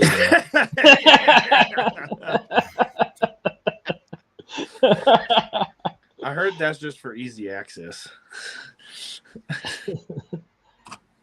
It is a funny thing though that all them Spitz dogs have it like that. It's interesting. Well, I've seen that T-bone dog that Jared's got. He's got a curled up tail. I was talking to him about that one day. We were walking down the road, and I was looking at the dogs, and I was like, I wonder what attribute it is that makes these dogs have different tail positions. And like there's 3 dogs standing in a row, and that T-bone dog's tail was kind of like a dog tail, it was up and curled and back towards his back, and then the other dog had it straight down, flopping towards the ground. The other one was kind of stuck straight out. And I was like, I wonder what. There's got to be something in the genetic line. I know it's a minute thing, but it was kind of a curiosity to me. That's for sure. I know with the Spitz type dogs, it's because it's such a primitive breed. Like they quit developing it shortly after it left the wolf, and something about when you go from whatever that line is from wolf to dog, you get a lot of colors, like this one in that painting there, and then you get that tail that like crimps up. So in this, like almost all the primitive breeds have the same, they got triangle heads, and that tail's got that weird crease in the base of it. And I don't know like what the marker is that does that, but it's funny because wolves aren't like that. But as soon as you get it domesticated, it tends to do that. And if I remember correctly, when they did that test with the foxes, where it took like 4 generations, they started getting droopy ears and stuff. Their tails did that too right away. Hey, so how come you comparing everything to the wolf? How do we know that the wolf was the first dog and then everything went from that way? I mean, what if it had been a dachshund, one of those little badger boogers, and every now and then you got from crossbreeding and inbreeding and everything else, you got one with elephantitis and they became wolves. I mean, how come we always look at the wolf? Because that's just the earliest remains in history that we know that's dated is essentially a wolf, As far that's the earliest mummified body we've ever found or carbon dated. Yeah. Huh. I just think that the dachshunds don't get enough attention. It's amazing. Dachshunds. Yeah, it's amazing to me. Yeah.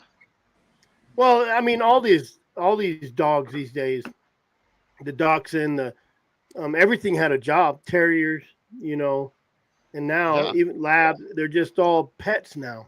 That's the problem, is they all become pets. Yep. When was the last time you heard of an Irish setter that could go find him a bird? I read a book, I think it was written in 1940 something, and they hunted an Irish setter in that. That's probably the last time I heard of one. I don't know. That's wild. That's sad. It's really sad, I think. It's whatever the trend is how it evolved. Even back in the old days, what are those big, long, hairy greyhound looking dogs? Like not a wolfhound, is it? A staghound or a wolfhound, yeah. Oh, the ones like they're real pointy nose, have really long, shaggy hair. Yeah, they've got 3 or 4 different variations. But like those were the rich people's dogs, even back in the 1800s, 1500s, 1600s. So everybody had to have that dog. Just like when the movie 101 Dalmatians came out, everybody got a Dalmatian, didn't realize that they're an aggressive dog. Yeah, the difference. And then everybody got rid of them. The difference is back in the day, when every royal in Europe had to have a big wolfhound of some kind, they used it for its purpose. They would go out and go hawking or go hunt. So you're going to tell me that this thing came from a damn wolf? It's got a curled tail. Its tongue sticks out half the damn time. You're going to tell me this came from a wolf? Well, you never know. That might be the grittiest thing on the place. You never tried. I'm no biologist. Pretty much is. No biologist. Have a lisp? Does it have a lisp when it barks? Absolutely. Yeah, I bet you that cross with Mike Tyson. I tell you, you know what I think's funny is like the way dogs interact with each other. This little red female right here weighs 34 pounds, and she's 19 inches at the shoulder, and she will beat the brakes out of everything I've got. She bullies everything in the everything. I got an 80-pound male in there, and he won't even look at her sideways. You know, and I got that like a dog tries her sometimes, and she just takes him right out. You know, it's just funny dominance how is a funny thing, it's right? a Like, funny thing. Yeah. yeah, in a pack, it's like, there's some of those, you see those videos online where you got a pile of, big, mean, gritty dogs just standing around, and all of a sudden this little, like dachshund type of dog comes walking in, and everybody stands to the side, and, it's like, oh, okay. It's just, dominance is a funny thing between dogs. Yeah, me, Chris.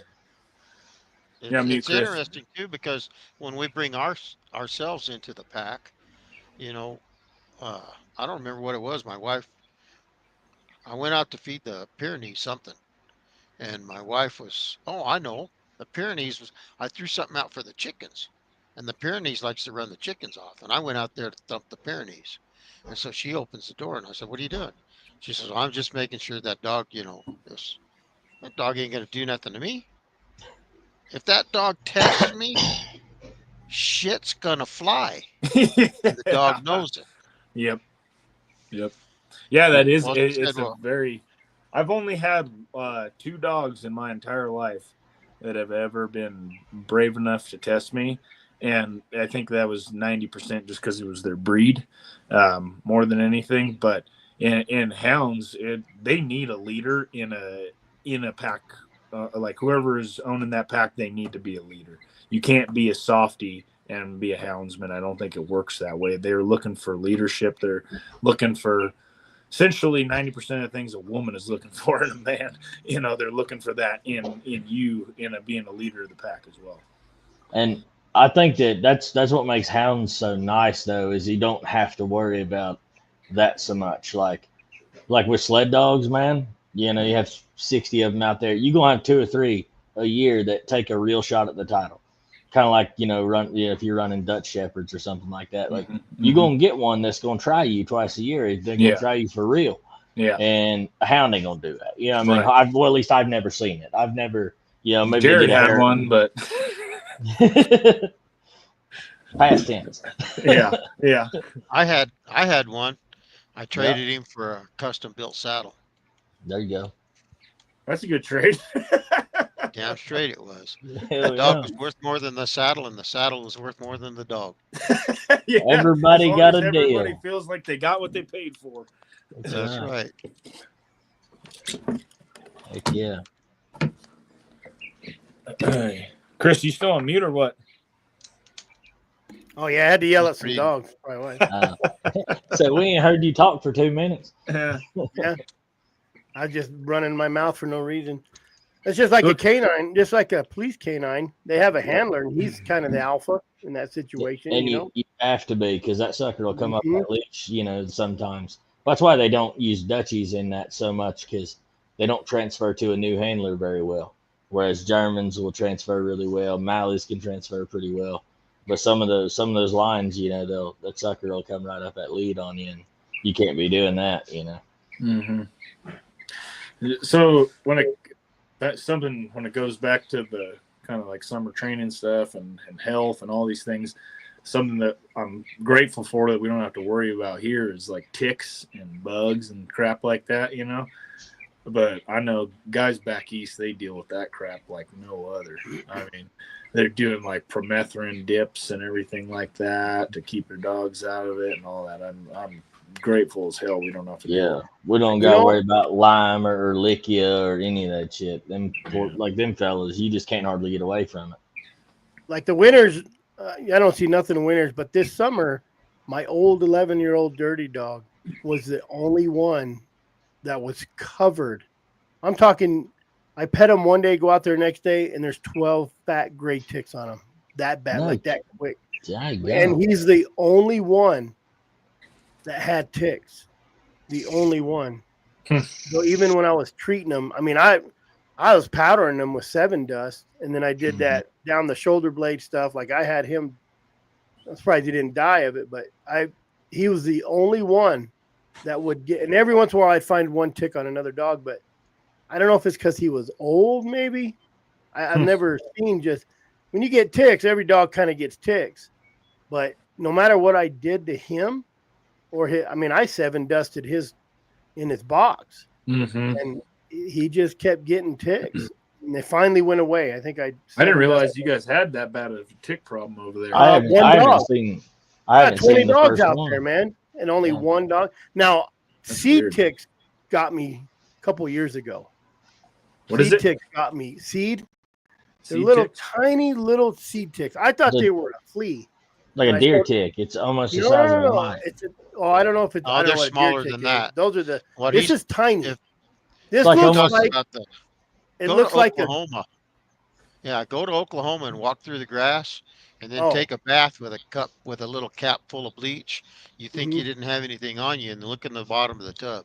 Yeah, they're Mhm. like Covered. they're, That's what they're they're like talking the size of a mite almost. Like they're little. Yeah, they're tiny. Yeah. They're as big as a flea. It's my vet called it a seed tick, and Sydney, she got them really bad. I thought she had a rash, but I figured out she had all these little seed ticks. Huh. It was crazy, and then they went away. I've never had them before. They show up a couple years ago, and then they're gone. And then this year I got the one dog, my old 11-year-old dog, started getting covered with those big old fat gray ticks. That's weird. I mean, this year my problem is the flies out here. They're horrible this year. Yeah, Black we flies, had flies disgusting. real bad. Yeah, they can't keep out of nothing right now. But the worst thing most guys got to worry about in Arizona is that valley fever. Or I've had one dog with it. And that was like 12, 15 years ago. Yeah, that's an expensive deal to try to cure. They're trying to figure out. There's a big study going on right now in Arizona that they're trying to find a cure for it, because it's one of those deals that they haven't been able to figure out. But that's especially people down in that just east of Tucson over there, in like Vail and everything, where they're doing all that construction and all that. It's real bad over there. What a strange deal. There's a fungus in the dirt. Like I thought, fungus had to have moisture to be a thing. And it's something that lives in freaking the driest dirt in America. Yeah. Y'all ever had to deal with chagas? What is it? Chagas? Not here. I haven't had nothing. That's more down in Texas. Yeah. What's that? It's the chagas bug? You haven't heard of the chagas bug? I've heard of it, but I don't know. What else they call it? The kissing beetle? Yeah. Right? Yeah. Is that those real leggy looking things? We actually did an episode on it. Cody King on Brett's channel on Monday night. Yeah. So chagas is a bloodborne parasite called Trypanosoma cruzi. It's transmitted to mammals through the kissing bugs found in the Americas, and it can cause them like a heart attack, arrhythmia, heart failure. They can just drop stone dead. Sometimes it don't bother them. It's weird. People too, or just dogs? Mostly dogs. I've never heard of it through a person. That them bugs that they look like they're kissing, they're attached to the face kind of deal. Strange looking little things. I wish I could share my screen. Yeah, chagas bug, huh? Yeah. So it's like a kind of a oblong type deal. It's got orange stripes on its edges. Yeah. That's what I was thinking of. Yeah, like little flat and leggy looking thing. Yeah, a little flat dude. Yeah. Strange. Yeah, let me share my screen. We don't. And if they bite the dogs and it gets them, it'll give them a parasite. Yeah. Or do they burrow into them? No, they're too big to burrow into them, but they bite them, and as far as I understand, and then they get that parasite, and there ain't no fixing it. It either kills them or it don't. Man. Sometimes the dog just ain't never the same. Sometimes it drops stone dead, and sometimes it's fine. Didn't Cody say they can transfer it in their water, Chris? Yes, they can do that. Yeah. Oh boy. You got to switch the waters like twice a day if you got Chagas bugs around, and there you can treat the area with some like Demand or something. Demand S. I feel like I've SP. seen them bugs before down like maybe when I was hauling horses or something to Texas or something like that. But There have a lot of cases in Texas. We have had cases in Arizona confirmed. Okay. But it's not super prevalent. Are they in California? A little bit, as far as I know. That might be where I've seen them before. That's an interesting one, huh? Yeah, is there any other type of parasites that are in Arizona that maybe I'm unaware of that anybody knows about? The rodent disease. The rodent disease. So lipo. Can you see that? Or lepto. Oh, lepto. Yeah. Yep. That's that nasty freaking bug. Jesus. Kissing bugs. Yep. And then you said a rodent disease there, Derek? Yeah, leptospirosis. Oh, yeah. That's everywhere. I mean, that's anywhere that there's rats or squirrels or anything. Right. Yeah, well, that's in your 7-way vaccine there. Yeah. Right? Yep. Usually. Benny, did you guys ever carry anything for rattlesnakes, like Benadryl or anything like that, or if you ever had a dog bit? What's that stuff you guys always talk about? I never had a dog bit out in the field. I had a dog bit at the house, but I always carried dexamethasone, DMSO, and then and DMSO is a systemic. So say they got bit on the leg or on the head or something, you just rub it like clear up in their shoulder. If they get bit high, put it up into their back. They get bit on the face, their whole entire head and back into their shoulders. And then when I got home, I'd give them penicillin. Okay. You know what I'm you kind can't of even sold. get penicillin anymore. That's the sick thing. Yeah, you just got to go to old Mexico and they'll sell you that. Yeah. I'm making a trip this winter down to I got to get my stinking passport so I can do that because they took away the damn rattlesnake vaccine. Did y'all hear about that? The what? Do you mean they took it away? It lost its USDA approval after 20 years. Yeah. So now in April, you can't get it no more, I guess. They're trying to get it back, but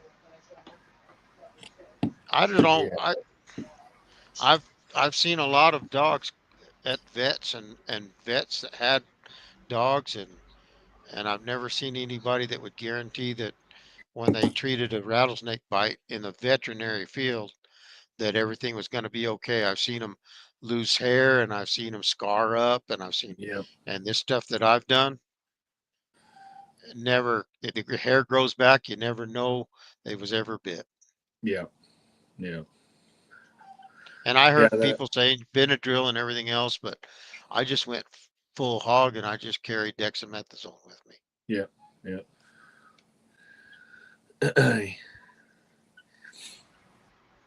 Guys, I made a big circle in my pickup. It was all day and I'm going to knock off and go to bed. All right. Yes, sir.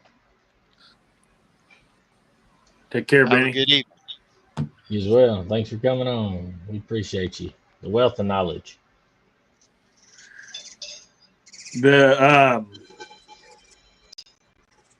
then I mean, as far as any other preventions, goes, things like that, like I don't really know of any. You know what I mean? I think we covered all of the general ones as far as doing all your vaccines, making sure your dogs are updated, and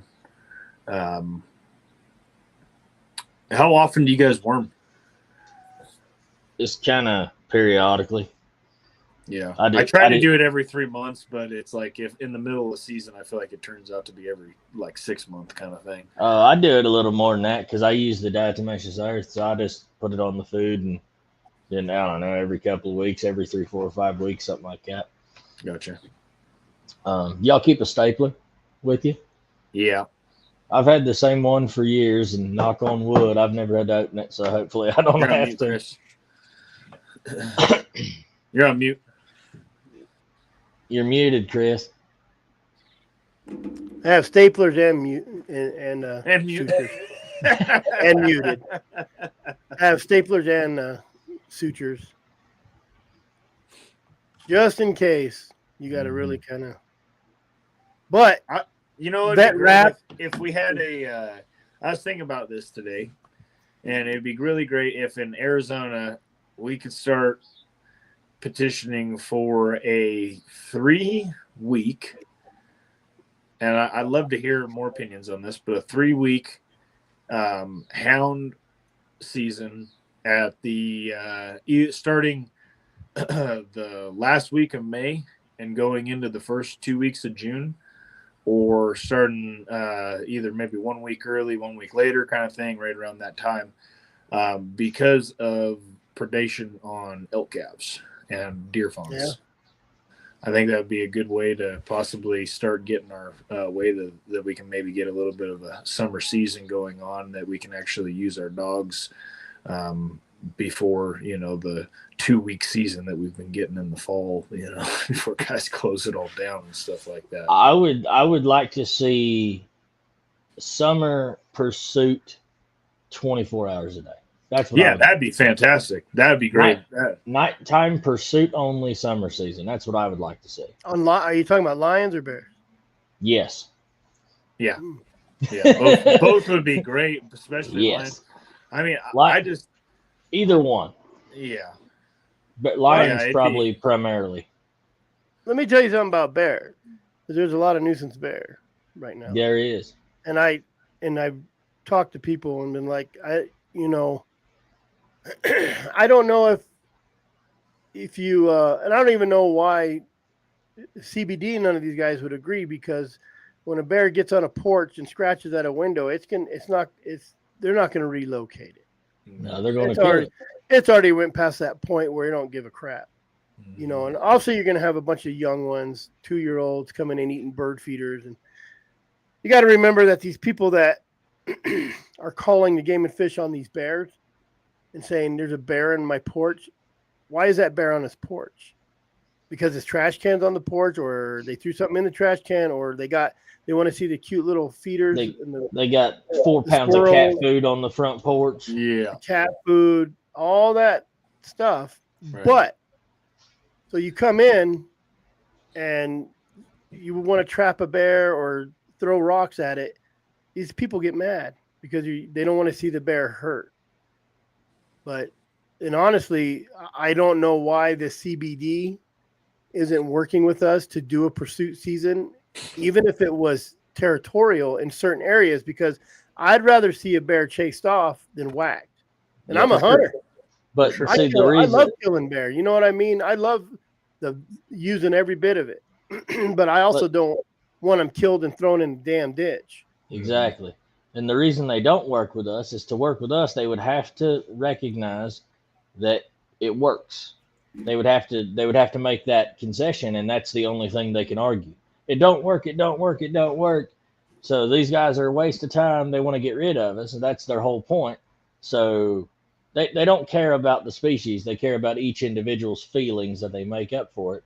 And that's the problem. If we could get some intelligent conversation with some of these people, if they had some people that didn't have room temperature IQs, then we could get some groundbreaking stuff done. I try all the time to talk to these yahoos, and they don't want to hear any of it.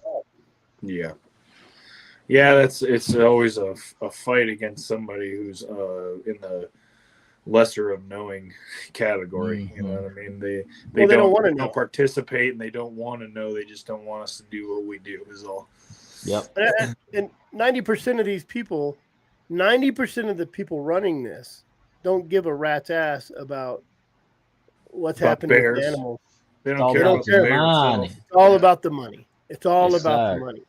And if they can prove me wrong and show me wrong, then do so. But it's not. Are they taking millions of dollars to over into Greer and buying trash cans, bear-proof trash cans? Right. Mm-mm. And if I called Russ McSpadden and said, "Hey, you want to go in halves with me on some trash cans?" Do you think he'd work with me? Probably not. No way. So you know what I mean. And I would do that. You know, Arizona Working Dog Alliance would love to put some trash cans over there because I don't want to see no more bears get killed than what has to be killed. Right. Yep. You know, why aren't they fighting that? There's probably in the United States more nuisance animals killed. Oh yeah. Than harvested. Back east, it is a five. Well, in the Midwestern states, most of them, it is a $5 or $10 permit and a 20-question test to get a nuisance wildlife permit, and then you can go out. Somebody called you and say, "Oh, the coyotes are this," or "Oh, the raccoons are eating my corn," and you can slaughter them. You know That's what I mean? right, Anderson. Oh, well-placed pine cone. There it is. Yeah, yeah, yeah. It's a lack of intelligence. They don't care about the fight that's behind it, about the the animals or anything like that. They just want to pee on our backs and tell us it's raining. Yep. Well, what it is too is they constantly use the barbaric or archaic way of how we hunted, but we've learned from all that barbarianism when it came to the buffalo, right? Yep. We out there just whacking the.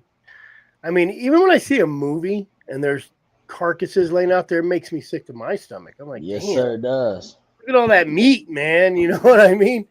It's just not like that no more. It ain't like that no more.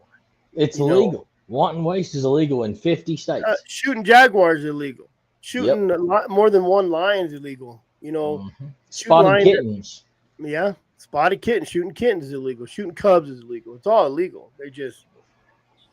They need something to collect money, and they can't go out to their. It's just easy to paint us as the bad guys. I saw a lady asking for donations to stop Wyoming because they supposedly went free range, but they didn't. We fought against that. We won. They didn't do it. But there was a lady on Facebook talking about how Wyoming has took all regulations off killing all their predators and all this BS. And like, no, lady, how many times did you call the state house back when that was going on, or call the Game and Fish Commission of Wyoming? Zero, or you'd know we already beat that 6 months ago. Mm-hmm. These people, it's all a money racket. Rick Cooley, where do you get mushrooms wax? You got to milk them. All for blown out pads. Yeah, that's an interesting one. Vitamin E cream. Vitamin E is the greatest for any type of skin defect whatsoever. If you look at any of your wound heal, it's all oils. It's all oils. Yeah. Every bit of it. And I'm lazy. I buy Pad Heal, and it's $12 a bottle, and it lasts me forever. And that Pad Heal, I'll put it on in the morning before I even run my dogs, and I'll put it on at night, especially if I'm running hard. I order great stuff. I've been using Musher's Secret for so long, but it's a little bit waxy. I worry about it just coming off too quick in this heat. Yeah, and that sand that gets in there, I always worry about it because it kind of sticks with all the extra. Yeah, but gets gunky. Yeah, I started using Copper Tox on a dog. I got a couple dogs that my one dog is super weird. His left foot his left front pad, he's always tender on it after a day of running. And I started using Copper Tox on it, and it actually works pretty good. You ever been injured? You think he's like putting no, he's never been injured on that one leg? He's got like a tiny little soft spot on his front right or his front left pad there, and every time it'll be after. It just takes one day of running in the like the Malpai, and he's limping on just that one foot every damn time. And so I just started Copper Toxing it, and about after I do it every other day for about a week, and I didn't have any problems on it for about 4 months. I was down in Tonto Basin hunting on a ranch, and his stupid dogs would follow me everywhere I went. So I'd throw my dogs in the truck, and his dogs would follow me all day long. I'm talking 10, 15 miles right back to the ranch. I'd let him out. He'd run. You know what they did the next day? Followed me again every day. Those dogs, but they're out there every day. I think even if he don't go out on his horse looking for cattle, those dogs are out there doing something, and it's crazy. in Tonto Basin, right over there by what is it, Wolf Creek? Mm-hmm. I think it's Wolf Creek. I mean, there is choya like you wouldn't believe. Oh yeah. And them dogs run. I would love taking my dogs down there because by the second day, them dogs knew how to get to that choya. What's your I've been thinking about like building a choya glove. Like you get, something that you can just grab that shit. Cause I always carry like fencing gloves with me, the ones that got like the staples in them, like gauntlet gloves. I always carry them things in my saddlebag or my kennel bag. And I thought about making some type of glove that you could to grab choya off, because I never seen anybody. I always see these guys, in these damn videos. They get all choya in their horse or their dogs, and they're just sitting there trying to pick the crap off for 2 hours and creating nightmares. There ain't nothing better than a hair pick. You were telling me that. That's right. That's a good idea. I've been using these things, and I that's swear a to good God, idea. this is no lie. So I'll put them in my backpack. Yep. And I ended up buying a pack where I threw some in my saddlebag. Like an afro pick, right? Yep. Yep. And you could buy them at the dollar store. They're like $3, and you get 3 of them. Little one, real big one, and a medium one. Yeah. And I would keep one in my truck, and I swear to God, I would take it out, put it in my pack, not take my pack, and be out there and get a choya. And then I have my fencing pliers I'd have to use. If you watch one of my videos, I like pulled it off, and it landed on me. It pissed me off so bad. That's the worst. Is that it's like damn glue. It comes right back to you every time you play it. Honestly, if you know you're gonna be a choya, just throw that sucker in your back pocket or your saddlebags. No, that's a great idea. No, they work great. They work great. Yeah. Or just some kind. The pick works good because it has a handle. You can put a big comb in there, but that pick has that handle, and you just flip it off. So the first time I was on my mule, I was riding through the choya, and I was like, man, I've never had her in a bad spot before, and damned if I didn't get her backed into a choya. And when she backed into that choya, man, I knew. You know how you see your future? Oh yeah. And I seen the inside of it, and there was like choya everywhere. I could have went around. I'm like, I'm just gonna skirt through. She'll be all right. And she just, I don't know what happened. We backed up into one. She spun and backed in. And I seen myself covered in a choya. I seen myself in the big plant right there. Like I already felt it. I seen it. And she didn't do nothing. She started kicking her leg.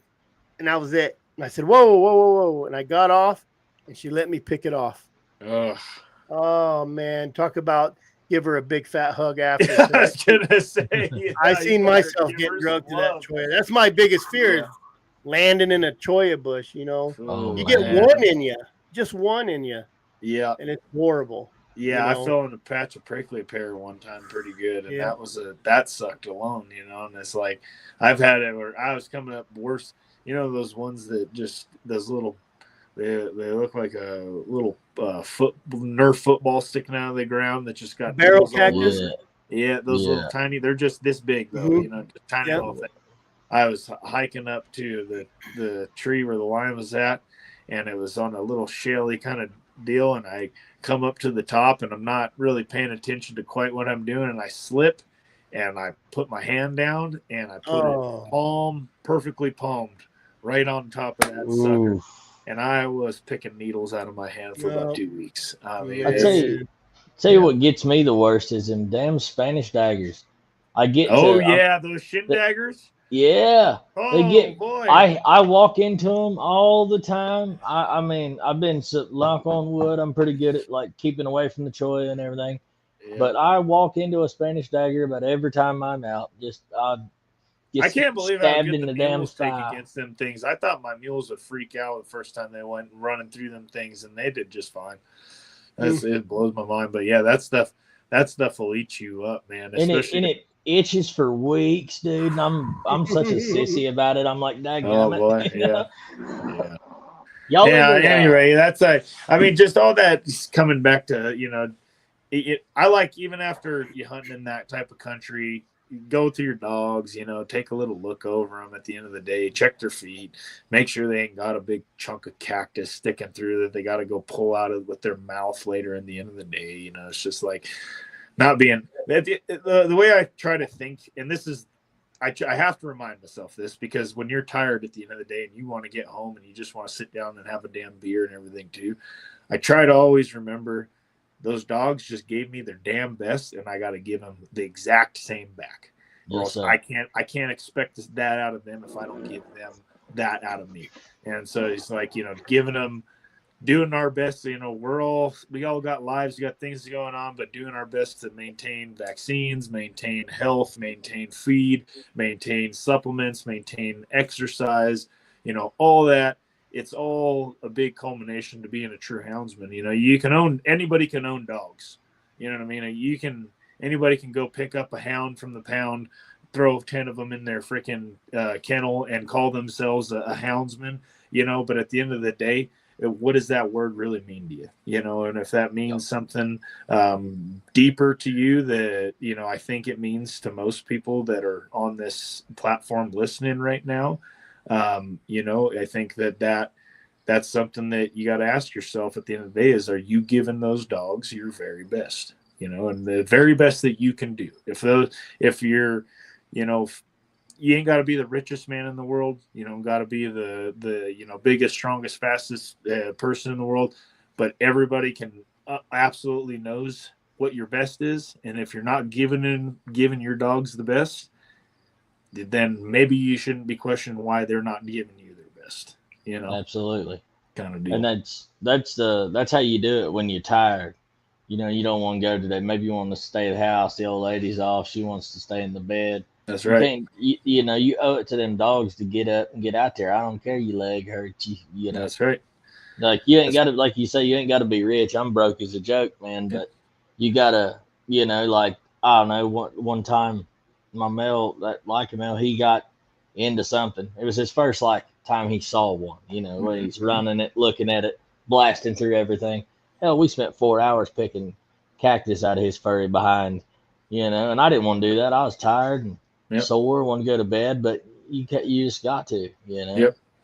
It's what you do. It's the right thing to do. And if you can go to bed at night and you can sleep with a clear conscience, knowing your dog's full of cactus or ain't taken care of, then I guess that's you. Teach their own. But at the end of the day, belly, I want my dogs. Yeah. That's my biggest thing at the end of it is I hate the idea of even thinking about staying out overnight. Only it's not for me, it's for those dogs. After they've given their hardest damn day in the world, and they've just busted their ass for 20 plus 30 plus miles, and they don't get to eat at the end of the day. That's not okay with me. I try to do everything in my power possibly to ever, even if we're walking out in the dark or whatever it may mean, getting them a full belly and getting them a good night's rest after they just work their ass off for you. And as much as it is, at the end of the day, they're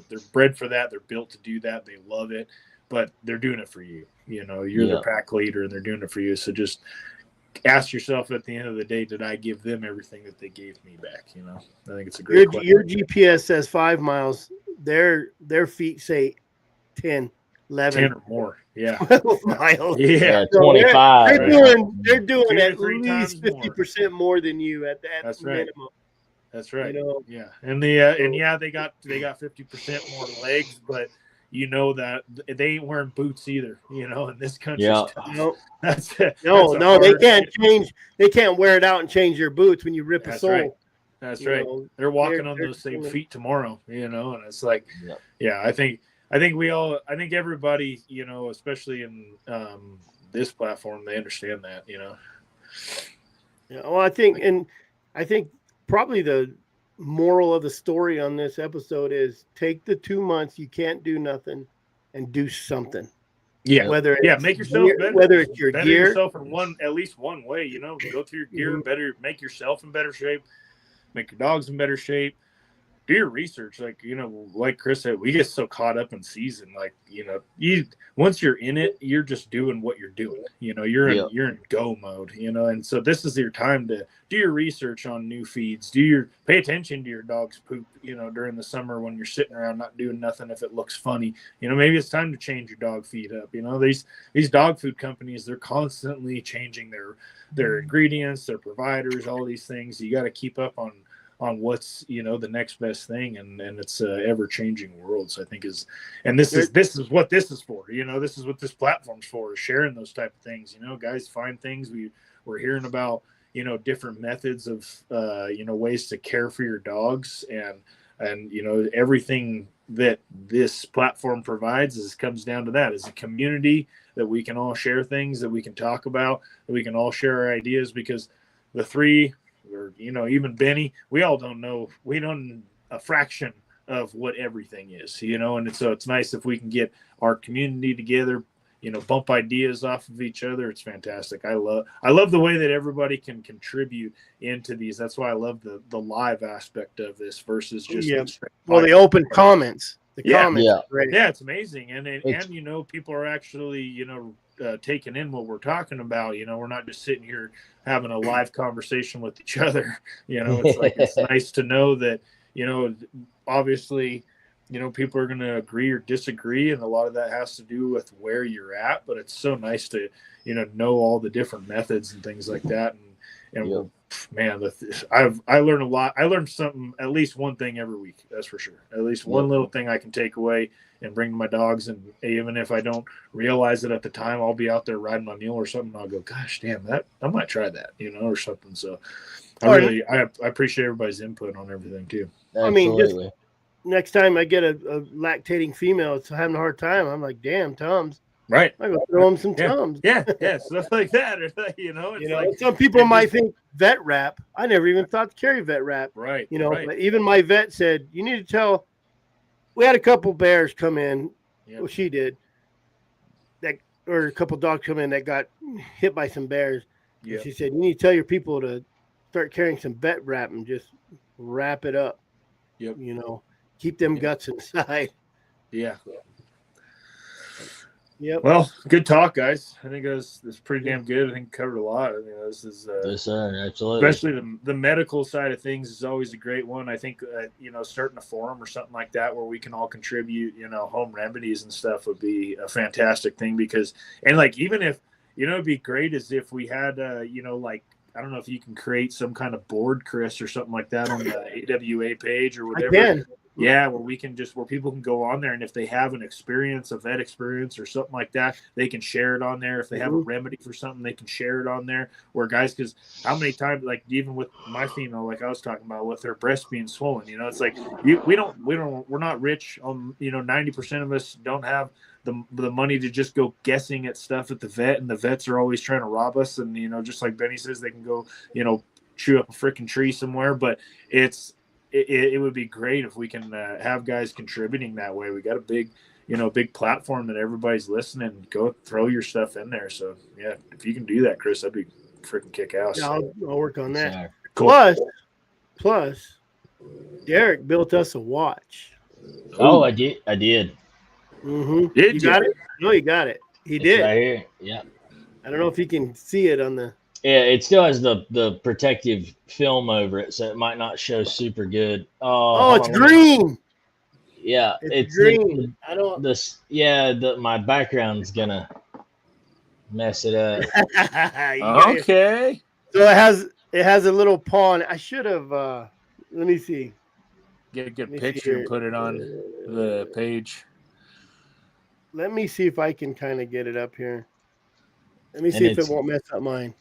Oh, there you go.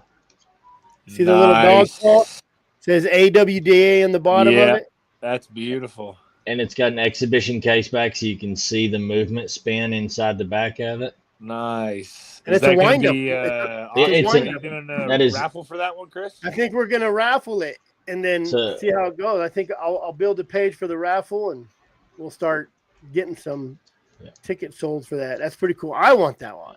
And it's an automatic, so you wind it initially, and then wearing it, You wear it, as long as you wear it once every other day, like for the day, it automatically winds itself.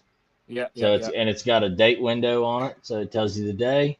It's a good movement, and it's all hand built, guys. I hand applied all those indicators, all that. You built that?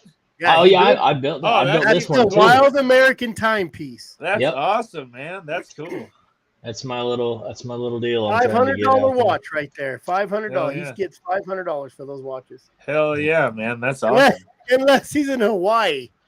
And I you did. can get a good deal. I did do a sale when I was in Hawaii.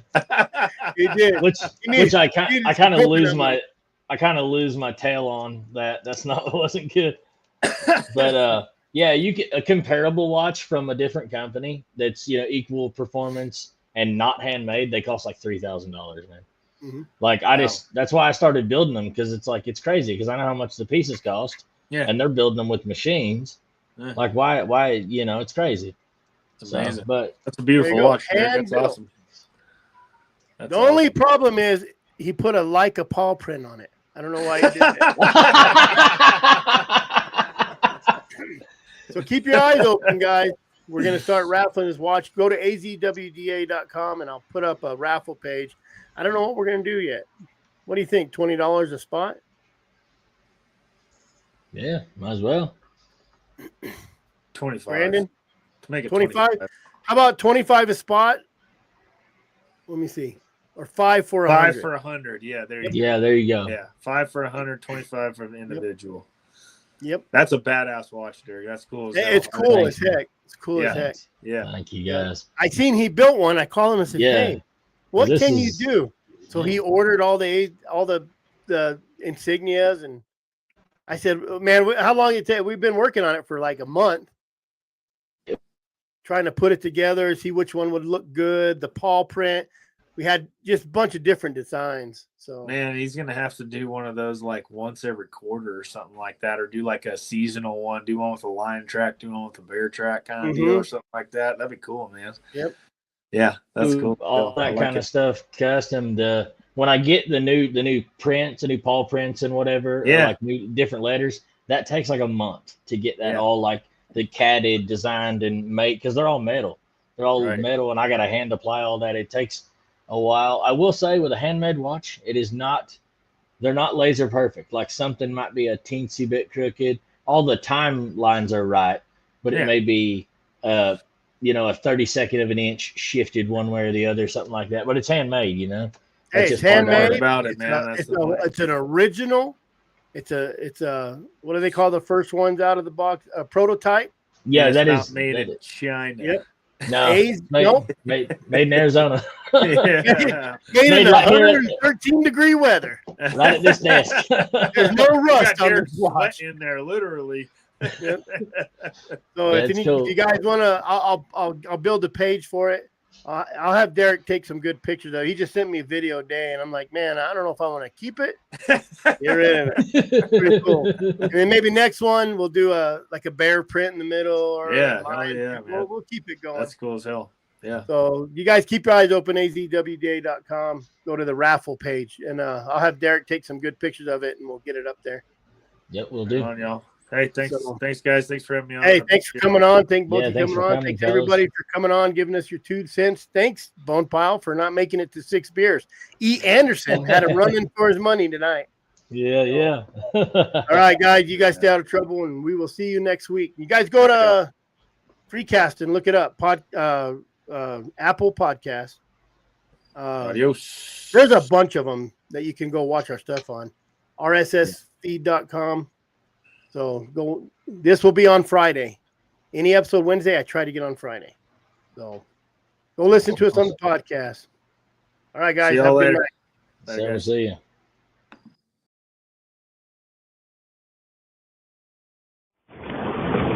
Well,